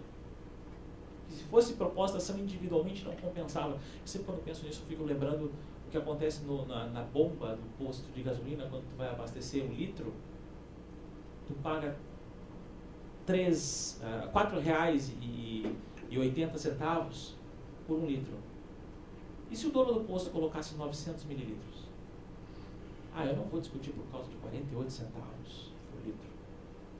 Quantos litros eu teria que abastecer para essa discussão valer a pena? Para eu dizer, não, eu vou parar minha vida e eu vou agora para o judiciário para pedir de volta aquele dinheiro. Eu não vou fazer isso. A Ana também não vai, imagino que o doutor Fabiano também não vai. Mas alguém não pode deixar isso passar barato, concorda comigo? E eu estou falando de um sistema que ele se aplica não só contra a União, que nos preocupa muito isso, mas também que ele se aplica nessas questões sociais muito pesadas, muito importantes. Sabe, a gente não pode deixar isso de lado. Acho que a gente tem que ponderar isso. Bom, por fim, essa é a grande questão que me preocupa. A questão do conflito entre decisões vinculantes do 927 do Código de Processo Civil e uma decisão transitada em julgado em ações que versem, coletivas que versem sobre direitos individuais homogêneos. Isso é um risco iminente. E aí a pergunta é, o que fazer num caso como esse? Né? Como o meu tempo era curto, eu pensei que eu tinha que escolher um problema e tentar resolver um. E eu tentei resolver esse último. E a resposta que eu proponho passa um pouco por isso aqui. Por uma pergunta que envolve aquilo que é a grande conclusão, que talvez não seja uma resposta, mas uma grande pergunta. Será que diante de tudo isso que a gente tem, a gente não fica investindo muito tempo no processo de conhecimento, quando deveria, na verdade, dizer, bom, transite em julgado a tese que transitar na ação coletiva. Vamos discutir agora como fica essa ação, como ficam os efeitos práticos dessa decisão no cumprimento da sentença. Eu mencionei ali os 535, parágrafos 6º e 7º, que permitem que se faça aquilo que alguns chamam de relativização da coisa julgada, quando sobrevém uma decisão do Supremo Tribunal Federal contrária a tudo que vinha sendo julgado em relação àquele tipo de matéria. Você tem lá a jurisprudência se posicionando no sentido, né? Você tem lá milhares de julgados julgando de uma maneira e vem o Supremo depois de 20 anos e diz, está todo mundo errado. Nós nunca vimos isso, né? E a pergunta é, como faz um caso como esse? A gente fica gastando uma energia, uma força de trabalho, investindo tanto na fixação da tese, trabalhando caso a caso, secando o gelo, né? Aquele trabalho interminável. Quando, na verdade, talvez a gente devesse dizer, ok, a tese foi fixada, vamos pensar de maneira estratégica. Mas no caso concreto aqui, a decisão ficou meio torta. Mas será que a gente tem que ficar discutindo isso na via do recurso? Recorrendo até encaixar aquela decisão dentro da tese perfeitinha?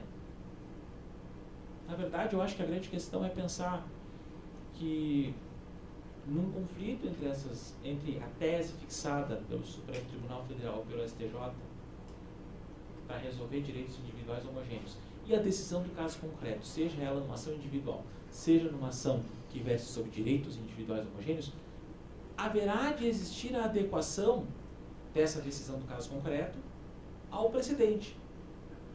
E essa adequação pode ser feita, e a meu sentido deve ser feita, olhando para os fatos, olhando para a realidade, fazendo a conta na ponta do lápis, sabe? Talvez a gente devesse se preocupar muito mais com o cumprimento da sentença do que tão somente com aquele problema da fase de conhecimento, onde a gente gasta tanta energia, tanto enter ou tanto papel no recurso, né? Tanta saliva em sustentação oral. Talvez devesse discutir. E nota, essas questões, quando se trata de execução, nunca vão subir ao STF, nunca. Talvez ao STJ tá pau e corda, mas ao STF nunca. A experiência mostra isso. Enfim, eu acho que isso seria um olhar muito mais rente à realidade, muito mais prático, muito mais preocupado com o que a gente pode fazer, como a gente poderia pensar diferente a tutela de direitos individuais, homogêneos, olhando para o nosso dia a dia, porque sim, cada suspiro que a União e as suas autarquias dão repercute em milhares de litigantes. Isso repercute em milhares de ações individuais ou em uma ação coletiva que, por sua vez, tem impacto em milhares de pessoas. Está na hora da gente repensar a forma como a gente vai reagir dentro desse sistema. Está na hora de repensar a forma como a gente vai lidar com essas ferramentas. Dizer que o processo civil não tem soluções me parece que é pouco. Acho que nós temos bastante coisa que a gente não explora. E aqui eu tenho uma questãozinha que eu coloco para debate.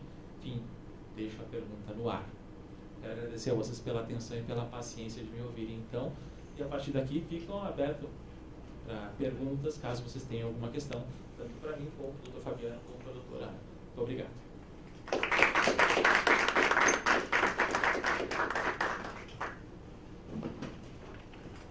Estamos abertos a perguntas, dúvidas, questões que tenham, fiquem à vontade.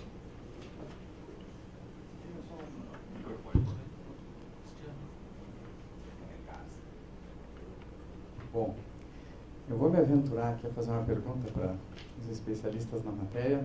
Primeiro, mas antes queria cumprimentar aos palestrantes pelas brilhantes apresentações.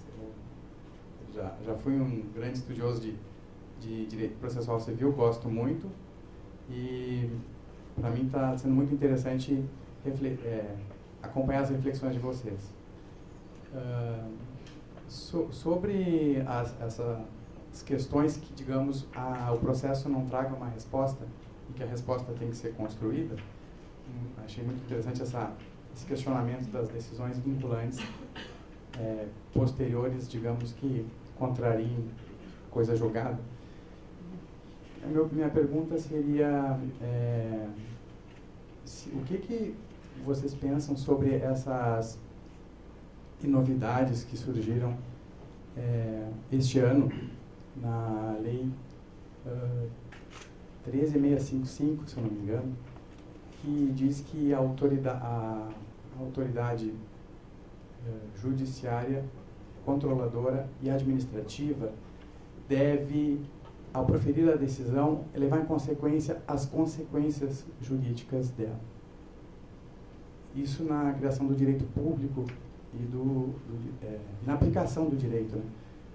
Então, eu não sei se isso tem alguma repercussão na parte do processo civil, mas ouvindo falar em medidas estruturantes, em microsistemas, em resolução de problemas que acontecem no cumprimento de sentença, me parece que as consequências da decisão também têm que ser levadas em consideração. Então, eu queria ouvir uma palavra de vocês sobre isso, cumprimentando mais uma vez pela apresentação.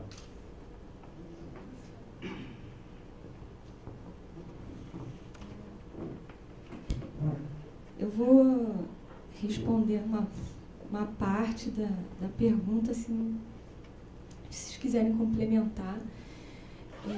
A ideia do judiciário, nesse processo civil contemporâneo, é trazer, quando assim for cabível, assim, quando for uma decisão que vá refletir na sociedade, que possa trazer consequências, assim,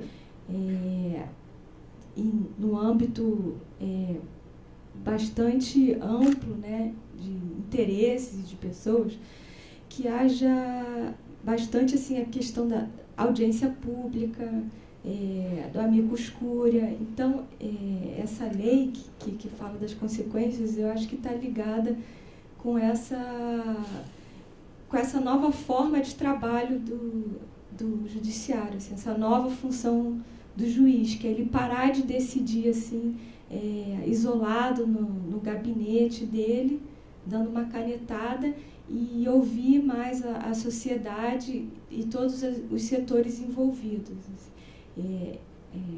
Pelo que eu entendi, seria essa nova concepção de processo judicial, e isso envolve a audiência pública, amicus curiae, tudo isso, preocupado com as consequências, sim, que uma decisão pode... Inclusive, o meu professor do Rio de Janeiro, Leonardo Greco, ele gostava de dar um exemplo em sala de aula que o juiz, assim, com uma canetada, ele aumentou o valor do ônibus, a taxa. E no dia seguinte teve assim um estardalhaço na cidade, foi assim uma greve geral, gente morreu, assim. Então, ele sempre dá esse exemplo de como uma decisão pode refletir na sociedade que a gente não tem ideia. Eu endosso as conclusões da doutora Ana. O que eu agregaria é o seguinte: a jurisdição está sendo reinventada. A separação de poderes se reinventando debaixo dos nossos olhos. E a gente insiste em ficar falando em judiciário, executivo e legislativo, fazendo de conta que essas atividades são como elas eram há 120, 150 anos atrás. Né? Começa pelo seguinte: Montesquieu, quando falava em tripartição de poderes, nem falava do judiciário. Ele dizia que o juiz devia ser um ser inanimado, n'être inanimé. Le bouche qui prononce les paroles de la loi, a boca que pronuncia as palavras da lei. Então, Montesquieu não queria um juiz que interpretava, queria um juiz que ele fosse um mero replicador da lei, no caso. Só que a gente sabe que esse replicar a lei, ele pode gerar decisões absurdas.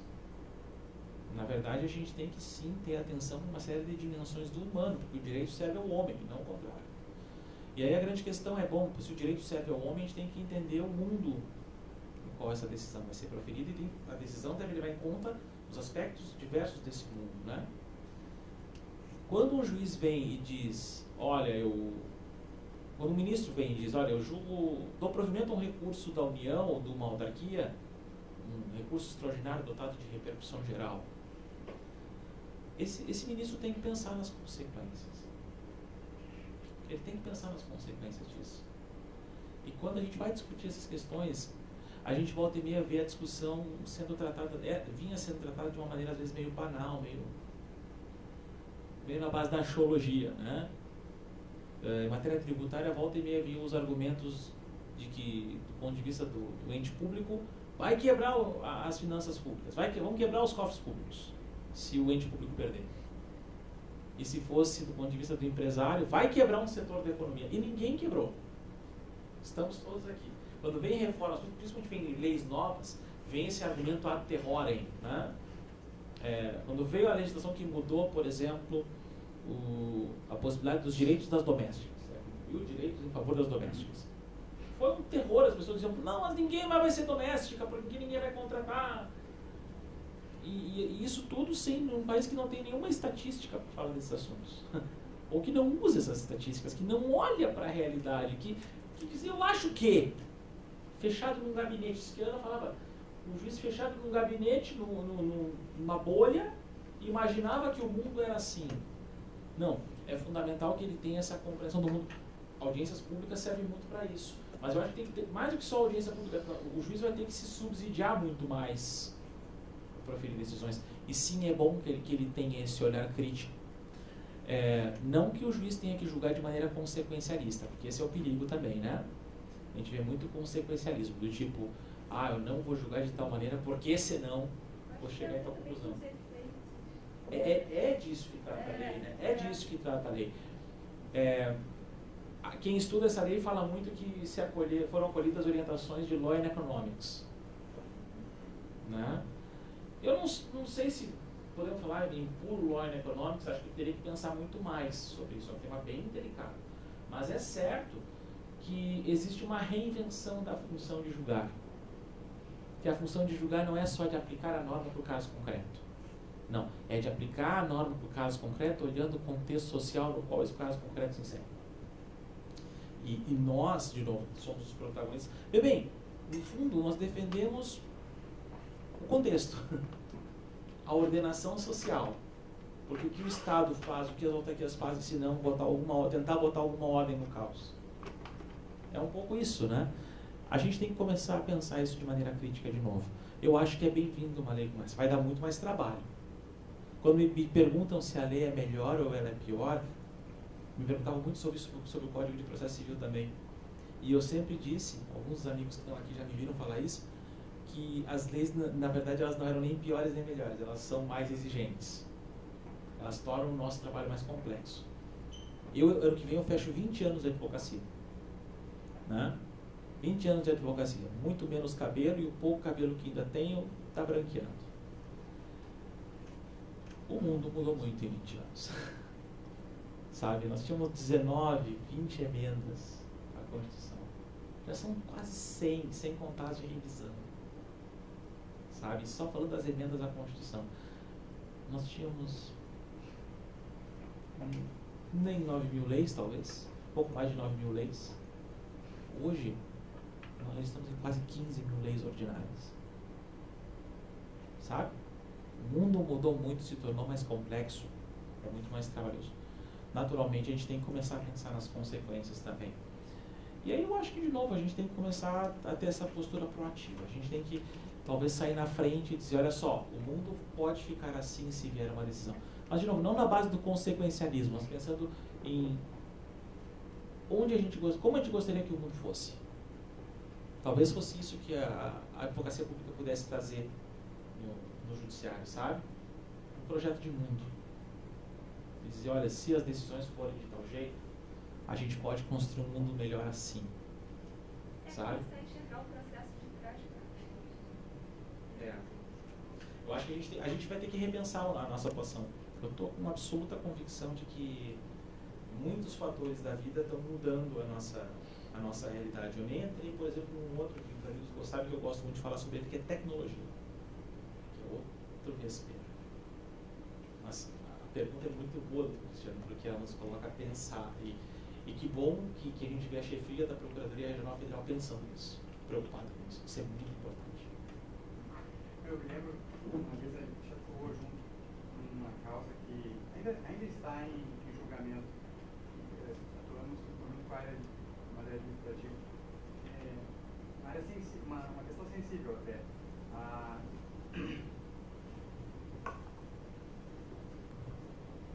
Rapidamente, mas também não quero prejudicar se alguém quiser fazer pergunta. Está em julgamento ainda, eu acho que no Supremo, a questão do direito do advogado a ter um atendimento preferencial prioritário nas agências da Previdência Social. E foi, até o momento, foi reconhecido esse direito numa ação que está em tramitação ainda. Nós recorremos e o tribunal deu acolhimento a esse pedido dos advogados. Mas eu, em momento nenhum, achei na Constituição esse direito fundamental, essa garantia de tratamento prioritário. Então, eu faço uma crítica até à decisão que foi feita. Mas, na prática, o cumprimento dessa decisão é um cumprimento difícil. Então, na Agência da Previdência Social, onde nós temos uma série de usuários que têm prioridade por lei, prioridades gestantes, idosos, doentes, onde o público é basicamente formado por pessoas que têm essa prioridade, nós vamos ainda abrir uma prioridade na frente delas para os advogados. Então, às vezes, e isso numa ação coletiva, porque é uma ação... É que aí tem uma oportunidade, onde tem uma dificuldade, tem uma oportunidade, que é a oportunidade de, através de decisões estruturantes, o judiciário dizer, então como faz? Simples assim. Ok, tem prioridade? Ok, mas então o judiciário que ajude então a reinventar o atendimento ao público. Porque é disso que se trata. É o mesmo problema quando a gente vê o problema dos leitos em hospitais. E aí uma questão que preocupa é um juiz decidir sobre leitos de hospitais sem entender de administração hospitalar. Quando a gente fica questionando se certas questões deviam ir para o judiciário, para mim a grande questão é qual é o critério que se usa para julgar? É um critério jurídico? Às vezes não é. Às vezes é um critério técnico de outro âmbito do saber humano que não é menos nobre que o direito, porque é possível passar a vida muito maravilhosamente bem nessa encarnação sem conhecer direito. É bom deixar claro. É possível ser feliz sem lidar com direito. Talvez seja mais fácil ser feliz sem conhecer direito. né? Talvez nós fiquemos angustiados por causa disso, né? Quem mandou estudar? Mas a grande questão é, o judiciário nesses casos ele então é chamado a dizer como faz. É o problema da praticabilidade. E aí até tem uma solução, se a gente pensar em medida estruturante, né? Esse exemplo do Cristiano é um exemplo clássico, né? Se pensar a decisão do judiciário, eu acho que até eu trabalhei nos processos e tal, ela fala especificamente de prioridade genericamente falando, né? De entrar, ter um guichê próprio e tal. Ela não especifica o número de requerimentos administrativos que pode estar por trás daquela prioridade e tratar de forma desigual os idosos, enfim, os doentes que estão na fila do INSS, né? Por medida estruturante, enfim, tentando trabalhar isso, seria assim, não. Existe a prioridade para 1 ou 2 requerimentos, alguma coisa assim, uma coisa mais razoável, né? Pudesse fazer um meio termo para não prejudicar a própria atividade inerente do INSS, por exemplo, do setor. Mas talvez isso só vá se resolver no cumprimento de sentença. Bem provável. Quando chegar na hora de cumprir lá, é que vai dizer, isso aqui é inexequível ou um abuso de direito no momento do cumprimento. Eu acho também. Já chega lá com 150 requerimentos e passa na frente de todo mundo. Então, Vou dar um outro exemplo. Vou dar um exemplo de algo que não seja um pouquinho diferente. Vou pegar de novo os exemplos que nos são próximos, tá? Vou pegar um exemplo de matéria tributária, com o que eu vi de pertinho. Havia um problema que era de imposto de renda sobre o resgate que a parte fazia de certas verbas em matéria que ela pagava de previdência privada. A parte pagava a previdência privada, de repente ela resgatou verbas. E tanto no resgate quanto quando ela ia pagando, ela pagava imposto de renda duas vezes. Aí surgiu a discussão de que estava havendo dupla tributação, enfim. A União perdeu. Ponto.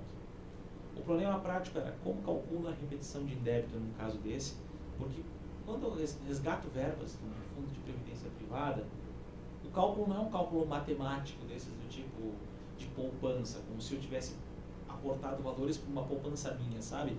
Eu boto dinheiro num fundo e eu vou retirar dinheiro de um fundo. Então o dinheiro não é só meu. Se eu botar 50 reais lá, os 50 reais que eu vou retirar não eram só 50 reais meus. É algo muito mais complexo. É o problema da Previdência em geral. Tá? O sistema de fundo. Eu lembro como solucionou isso. E aí que eu venho de novo a defender a posição proativa. Eu lembro de uma reunião que tivemos na Procuradoria. A gente sentou numa mesa, dizendo, bom, o que a gente pode propor? Vamos criar uma tese para que criemos um cálculo que tenha a aparência de liquidez aqui, que seja factível. Simplesmente factível. Se me perguntar se eu concordo com aquele cálculo, eu não concordo. Eu defendo ele até a morte em juízo. Mas se perguntar se eu concordo com ele matematicamente, eu não concordo. Mas o TRF concordou. O TRF concordou. Nós conseguimos plantar uma ideia. E aí chega no final. E resolve-se. Resolveu-se o cálculo. Sabe aquela coisa do, bom, ficou praticável. A gente conseguiu dimensionar o tamanho do que ia ser devolvido. A gente conseguiu calcular o quanto cada pessoa ia receber. Não fosse isso, nós íamos estar discutindo essa repetição de débito até hoje. O problema é que transitou em julgado. Uma questão que se decidiu em precedentes de 10 anos atrás e está sendo discutida até hoje. Eu fico pensando, onde tem então em jogo políticas públicas, a questão é ainda mais complicada.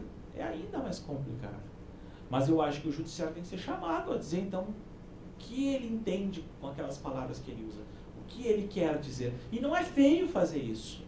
Porque parece que se mexer no judiciário perguntando isso, parece que ou a gente não entendeu e a gente se sente muito pequeno por isso, ou que não pode incomodar o judiciário, porque parece aquele vovô que está dormindo, se você acordar ele fica bravo. Com todo o respeito, não é nenhuma coisa nem outra, né? Perdoe minha figura de linguagem, mas é rigorosamente isso. Né? As pessoas parecem que têm medo de perguntar para o judiciário, por um lado, e às vezes, porque a gente fica pensando, vai mexer no vespeiro, vai que piora. E por outro lado, a gente também não pergunta porque parece que vai tomar uma pancada, como quem diz, como é que vocês não sabem ler o que está escrito? Não, a verdade é que às vezes a decisão é ininteligível.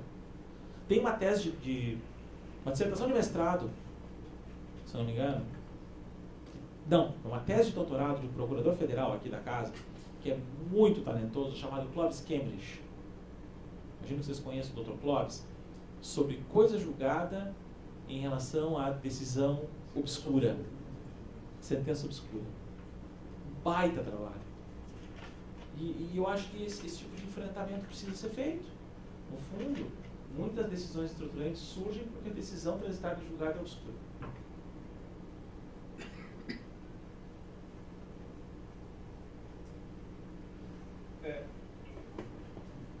Os colegas possam ouvir.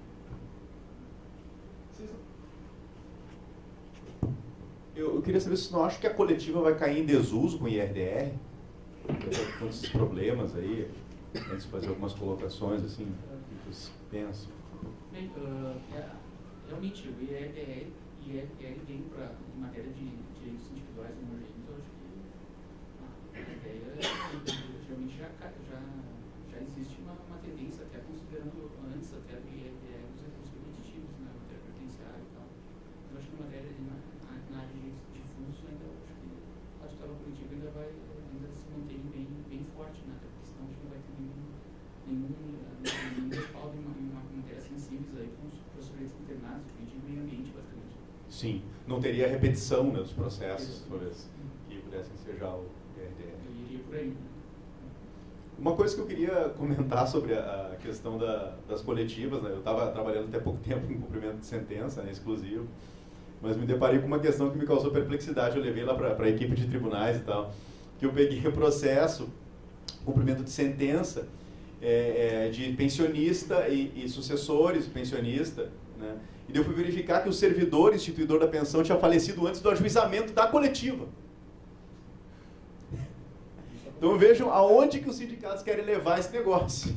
Tipo assim, eu falei, não, a coletiva vira um título universal, né? E daí eu percebi que o tribunal estava se confundindo, eles estavam confundindo sucessão processual, como se o titular do direito lá tivesse falecido no curso do processo, e daí tu habilitaria a sucessão dele. O tribunal estava confundindo isso, tinha decisões, e daí em sede DD, eu alertei vocês lá, mas isso é muito preocupante, e parece que agora tem umas decisões admitidas por pensionista, que o sindicato representaria o pensionista. Sim, a gente perdeu algumas coisas. Isso é bem grave, né? Porque pensionista não é servidor, ele só pode se associar. Ele não pode ser sindicalizado. Né? Então, ora pensionista, aí o servidor institui, aí entra, morre, entra com a coletiva, depois que ele morreu, depois que vem a execução da pensionista lá pedindo. Eu estava alegando inexistência de título executivo. Inexistência de título executivo, estava alegando aí. Mas deu confusão no tribunal. Não é fácil. Então, sobre os dois pontinhos, dois apontamentos. Um sobre a questão do IRDR. Eu concordo com o doutor Fabiano. Para mim, mais do que IRDR, quem vai ocupar esse espaço são os recursos repetitivos. Eu acho que o IRDR tem um problema. Tá? Na decisão que julga um IRDR, cabe um recurso extraordinário ou um recurso especial. E diz o código que esse recurso especial ou extraordinário é dotado de efeito suspensivo. Isso acaba com a força do IRDR. Porque o camarada vai lá, o tribunal se esforça para construir uma decisão, e aí vem a parte e atravessa um extraordinário ou especial, e a montanha pariu um rato. É isso, né? O outro ponto, em relação a essas questões que envolvem os limites da tutela coletiva, do ponto de vista de eficácia subjetiva, né, a decisão, limites subjetivos da coisa julgada, assim por diante, eu insisto, eu acho que se a gente apostar na ideia de que as ferramentas destinadas a garantir unidade do direito vão valer, se a gente apostar, por exemplo, que o recurso extraordinário e o especial do taxa de repercussão geral vão ter mais força que as coletivas, eu acho que tudo que a gente ficar fazendo força na ação individual é esforço que tende a cair por terra com o tempo. Tudo que a gente tentar botar de limite, talvez não faça sentido. Talvez só faça sentido para uma questão, e até confesso que é uma questão que eu anotei algumas coisas aqui, uma das questões que fiquei encucado é as decisões costumam fazer distinção entre prescrição para a propositura da ação e prescrição da parcela. Prescrição é um problema de direito material. Né? Mas não faz muito sentido essa distinção. Se for apertar mais a fundo, não vão muito longe. Sabe? Eu acho que a gente tem que começar a investir muito mais nessas decisões uniformizadoras. Pelo menos eu acho assim. É lógico que, do ponto de vista do interesse da União, faria exatamente como fizesse. Sem dúvida nenhuma. Endosso, que bom que o interesse público está bem defendido. Certo? Mas no médio e longo prazo, me parece que a solução vai um pouquinho diferente. Nós vamos ver isso. Tem uma perguntinha. Por favor. Que recentemente, foi nessa semana passada, naquela questão dos planos econômicos, não sei se vocês viram que foi feito um acordo, que foi o IDEC, Febraban, para pagar, acho que 80% do que cada correntista teria direito. E aí veio uma decisão agora do Gilmar Mendes, foi, acho que quem assinou lá o acordo.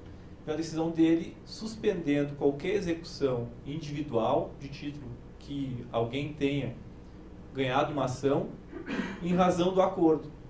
Por 24 meses, suspendendo qualquer ação individual, qualquer execução em razão do acordo. Eu não sei, e aí, por que estava dando uma baixa adesão em razão disso? Eu fico pensando, por que não se pensou nisso antes, né? Num movimento, inclusive a União foi quem participou desse pedido de suspensão por 24 meses. Se antes tivesse pensado, como é que a gente... Porque o argumento também era de terror, não, vão quebrar os bancos, não vão ter como pagar. É agora, depois de se perder a causa, perder a tese, é que se vem novamente com essa questão. Não, tem que aderir a esse acordo. Parece que o acordo tem que valer mais do que todas aquelas ações transitarem em julgado. Eu fiquei meio perplexo assim com essa decisão que suspendeu. Não sei se... Eu também acho muito estranho, para ser sincero. Acho estranho porque, primeiro, que eu nunca vi um acordo sem imposto goela abaixo. Para mim, o conceito de acordo pressupõe uma certa voluntariedade das partes que aderem a ele, né? E não parece que um acordo onde a parte diz, não quero o acordo, eu quero seguir na execução, possa se chamar de acordo. A gente põe um rótulo de acordo porque, bom, é conveniente, né? Para vender a ideia de novo, é conveniente chamar de acordo. O caso dos bancos é interessante porque aqui tem um outro fator que é o fato que os bancos, enquanto estavam litigando, eles dispuseram desse dinheiro que não foi entregue ao consumidor, né? E eu aposto que esse dinheiro, inclusive, pode ter rendido uma distribuição de lucros aos diretores de bancos, porque eu quero imaginar que eles não ficaram esperando o dinheiro, esperando o final da ação para receber seus lucros. Não, acho difícil que eles não tenham trocado de carro, de casa, né? Os donos de bancos, acho que não aconteceu isso com eles. Enquanto isso, o consumidor não pôde dispor desse dinheiro, não pôde fazer nada, ficou com a vida dele travada. Isso é verdade, né? Porque o processo impõe um custo sempre a uma das partes. É interessante isso, enquanto não decidido, né? Alguém vai ter que suportar um custo. Eu vejo o seguinte, acho que uma decisão dessa, ela vem pelo argumento da autoridade, mas não me parece uma solução do ponto de vista jurídico que tenha maior sustentação. É claro que interessa, né? De novo, eu estou aqui separando o que é o interesse da União, existe o interesse da União, dos bancos, todos os partícipes do sistema, e, em outro lado, aquilo que eu reputo ser a construção da resposta certa. Se me perguntar se eu acho que é a resposta certa, eu acho que não. Né? Mas, enfim, a gente tem que trabalhar com esses dois lados. É que eu fico pensando que houve muitas ações coletivas, né?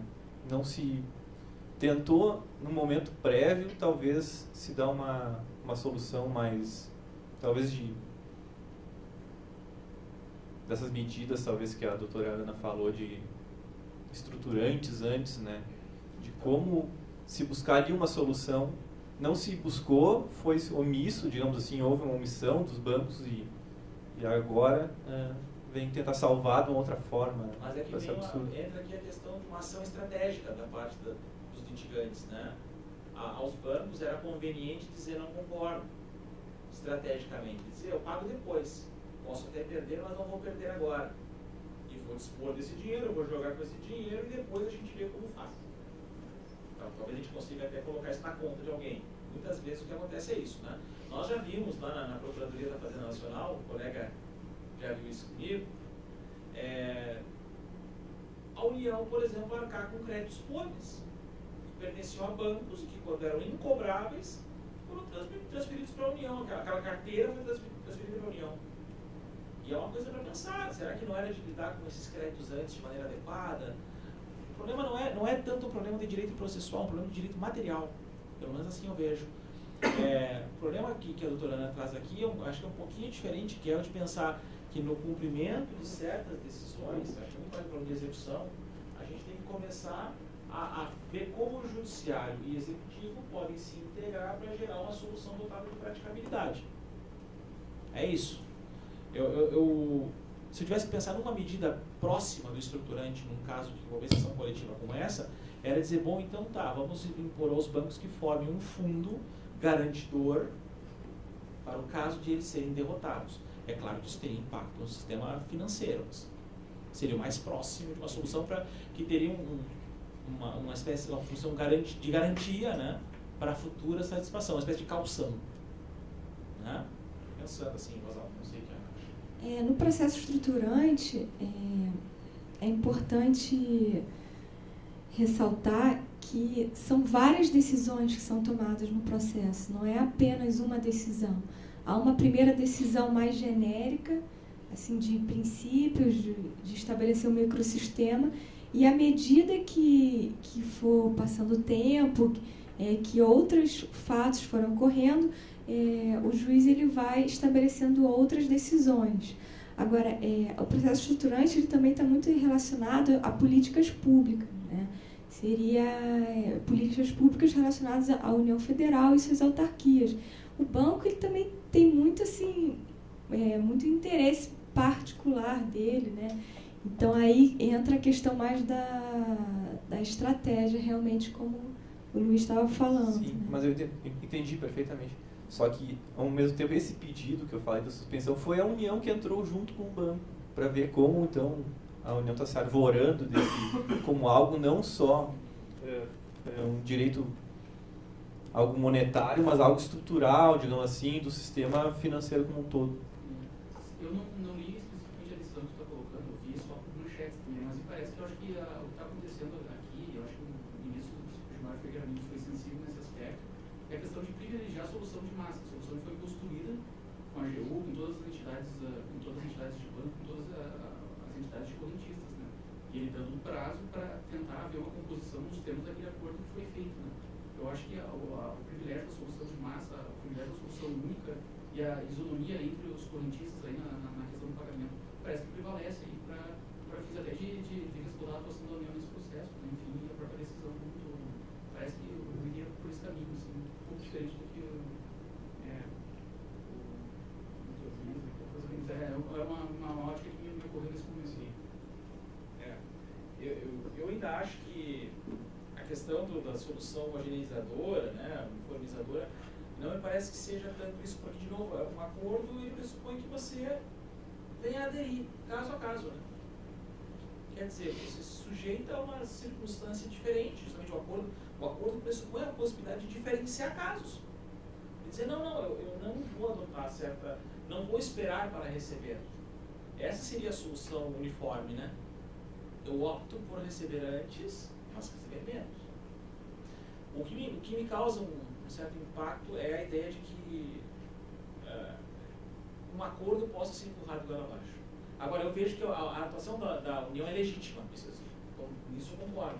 Mas eu acho que é legítima porque a União atua na intervenção do domínio econômico. Essa é a prova de que o mercado não se resolve pela mão invisível, sabe? De que é necessária a intervenção da União. É aí que entra em campo, né, que entra em campo os princípios do artigo 170 da Constituição. Pelo menos assim eu vejo. Né? Longe de me arvorar na posição de constitucionalista aqui, mas me parece que essa é uma explicação que pelo menos justificaria a legitimidade da União. A União é parte legítima, ponto. Não se nega. Ela tem interesse, ponto. Mas daí a imposição da decisão, da suspensão de todas as execuções em detrimento da imposição de um acordo ser algo que eu acho a melhor resposta. Existe um movimento no Brasil que tem forçado a presença do acordo em detrimento de solução imposta. O exemplo clássico está no próprio Código de Processo Civil. Né? O Código de Processo Civil tem lá o 334 que diz que Caso a parte não compareça a uma audiência de conciliação, ela é multada. Tem um parágrafo do 304 que diz isso.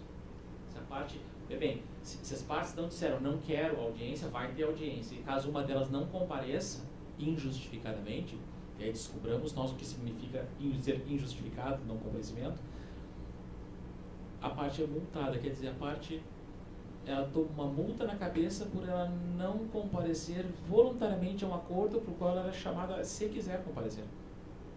É estranho, né? É bem estranho. É bem paradoxal. Mas eu acho que passa muito pelo movimento cultural que está colocado aqui. Acho que é um pouco isso que explica o que está acontecendo.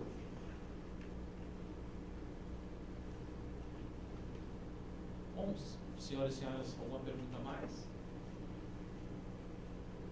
Então, quero agradecer mais uma vez pela acolhida que nos foi dada. Quero agradecer pela oportunidade que a Escola da AGU dá de trazer esse debate à Procuradoria Federal. Espero que tenha ficado a contento e renovo o convite a todos para que acompanhem toda essa programação que é organizada com tanto carinho pela Escola da AGU. Eu sou testemunha que esse curso foi um curso pensado por vocês, para vocês. Esse foi um curso que assim, ele nasceu de uma maneira muito orgânica, muito bonita. E quero dar os parabéns à Procuradoria Federal por se aliar a essa parceria.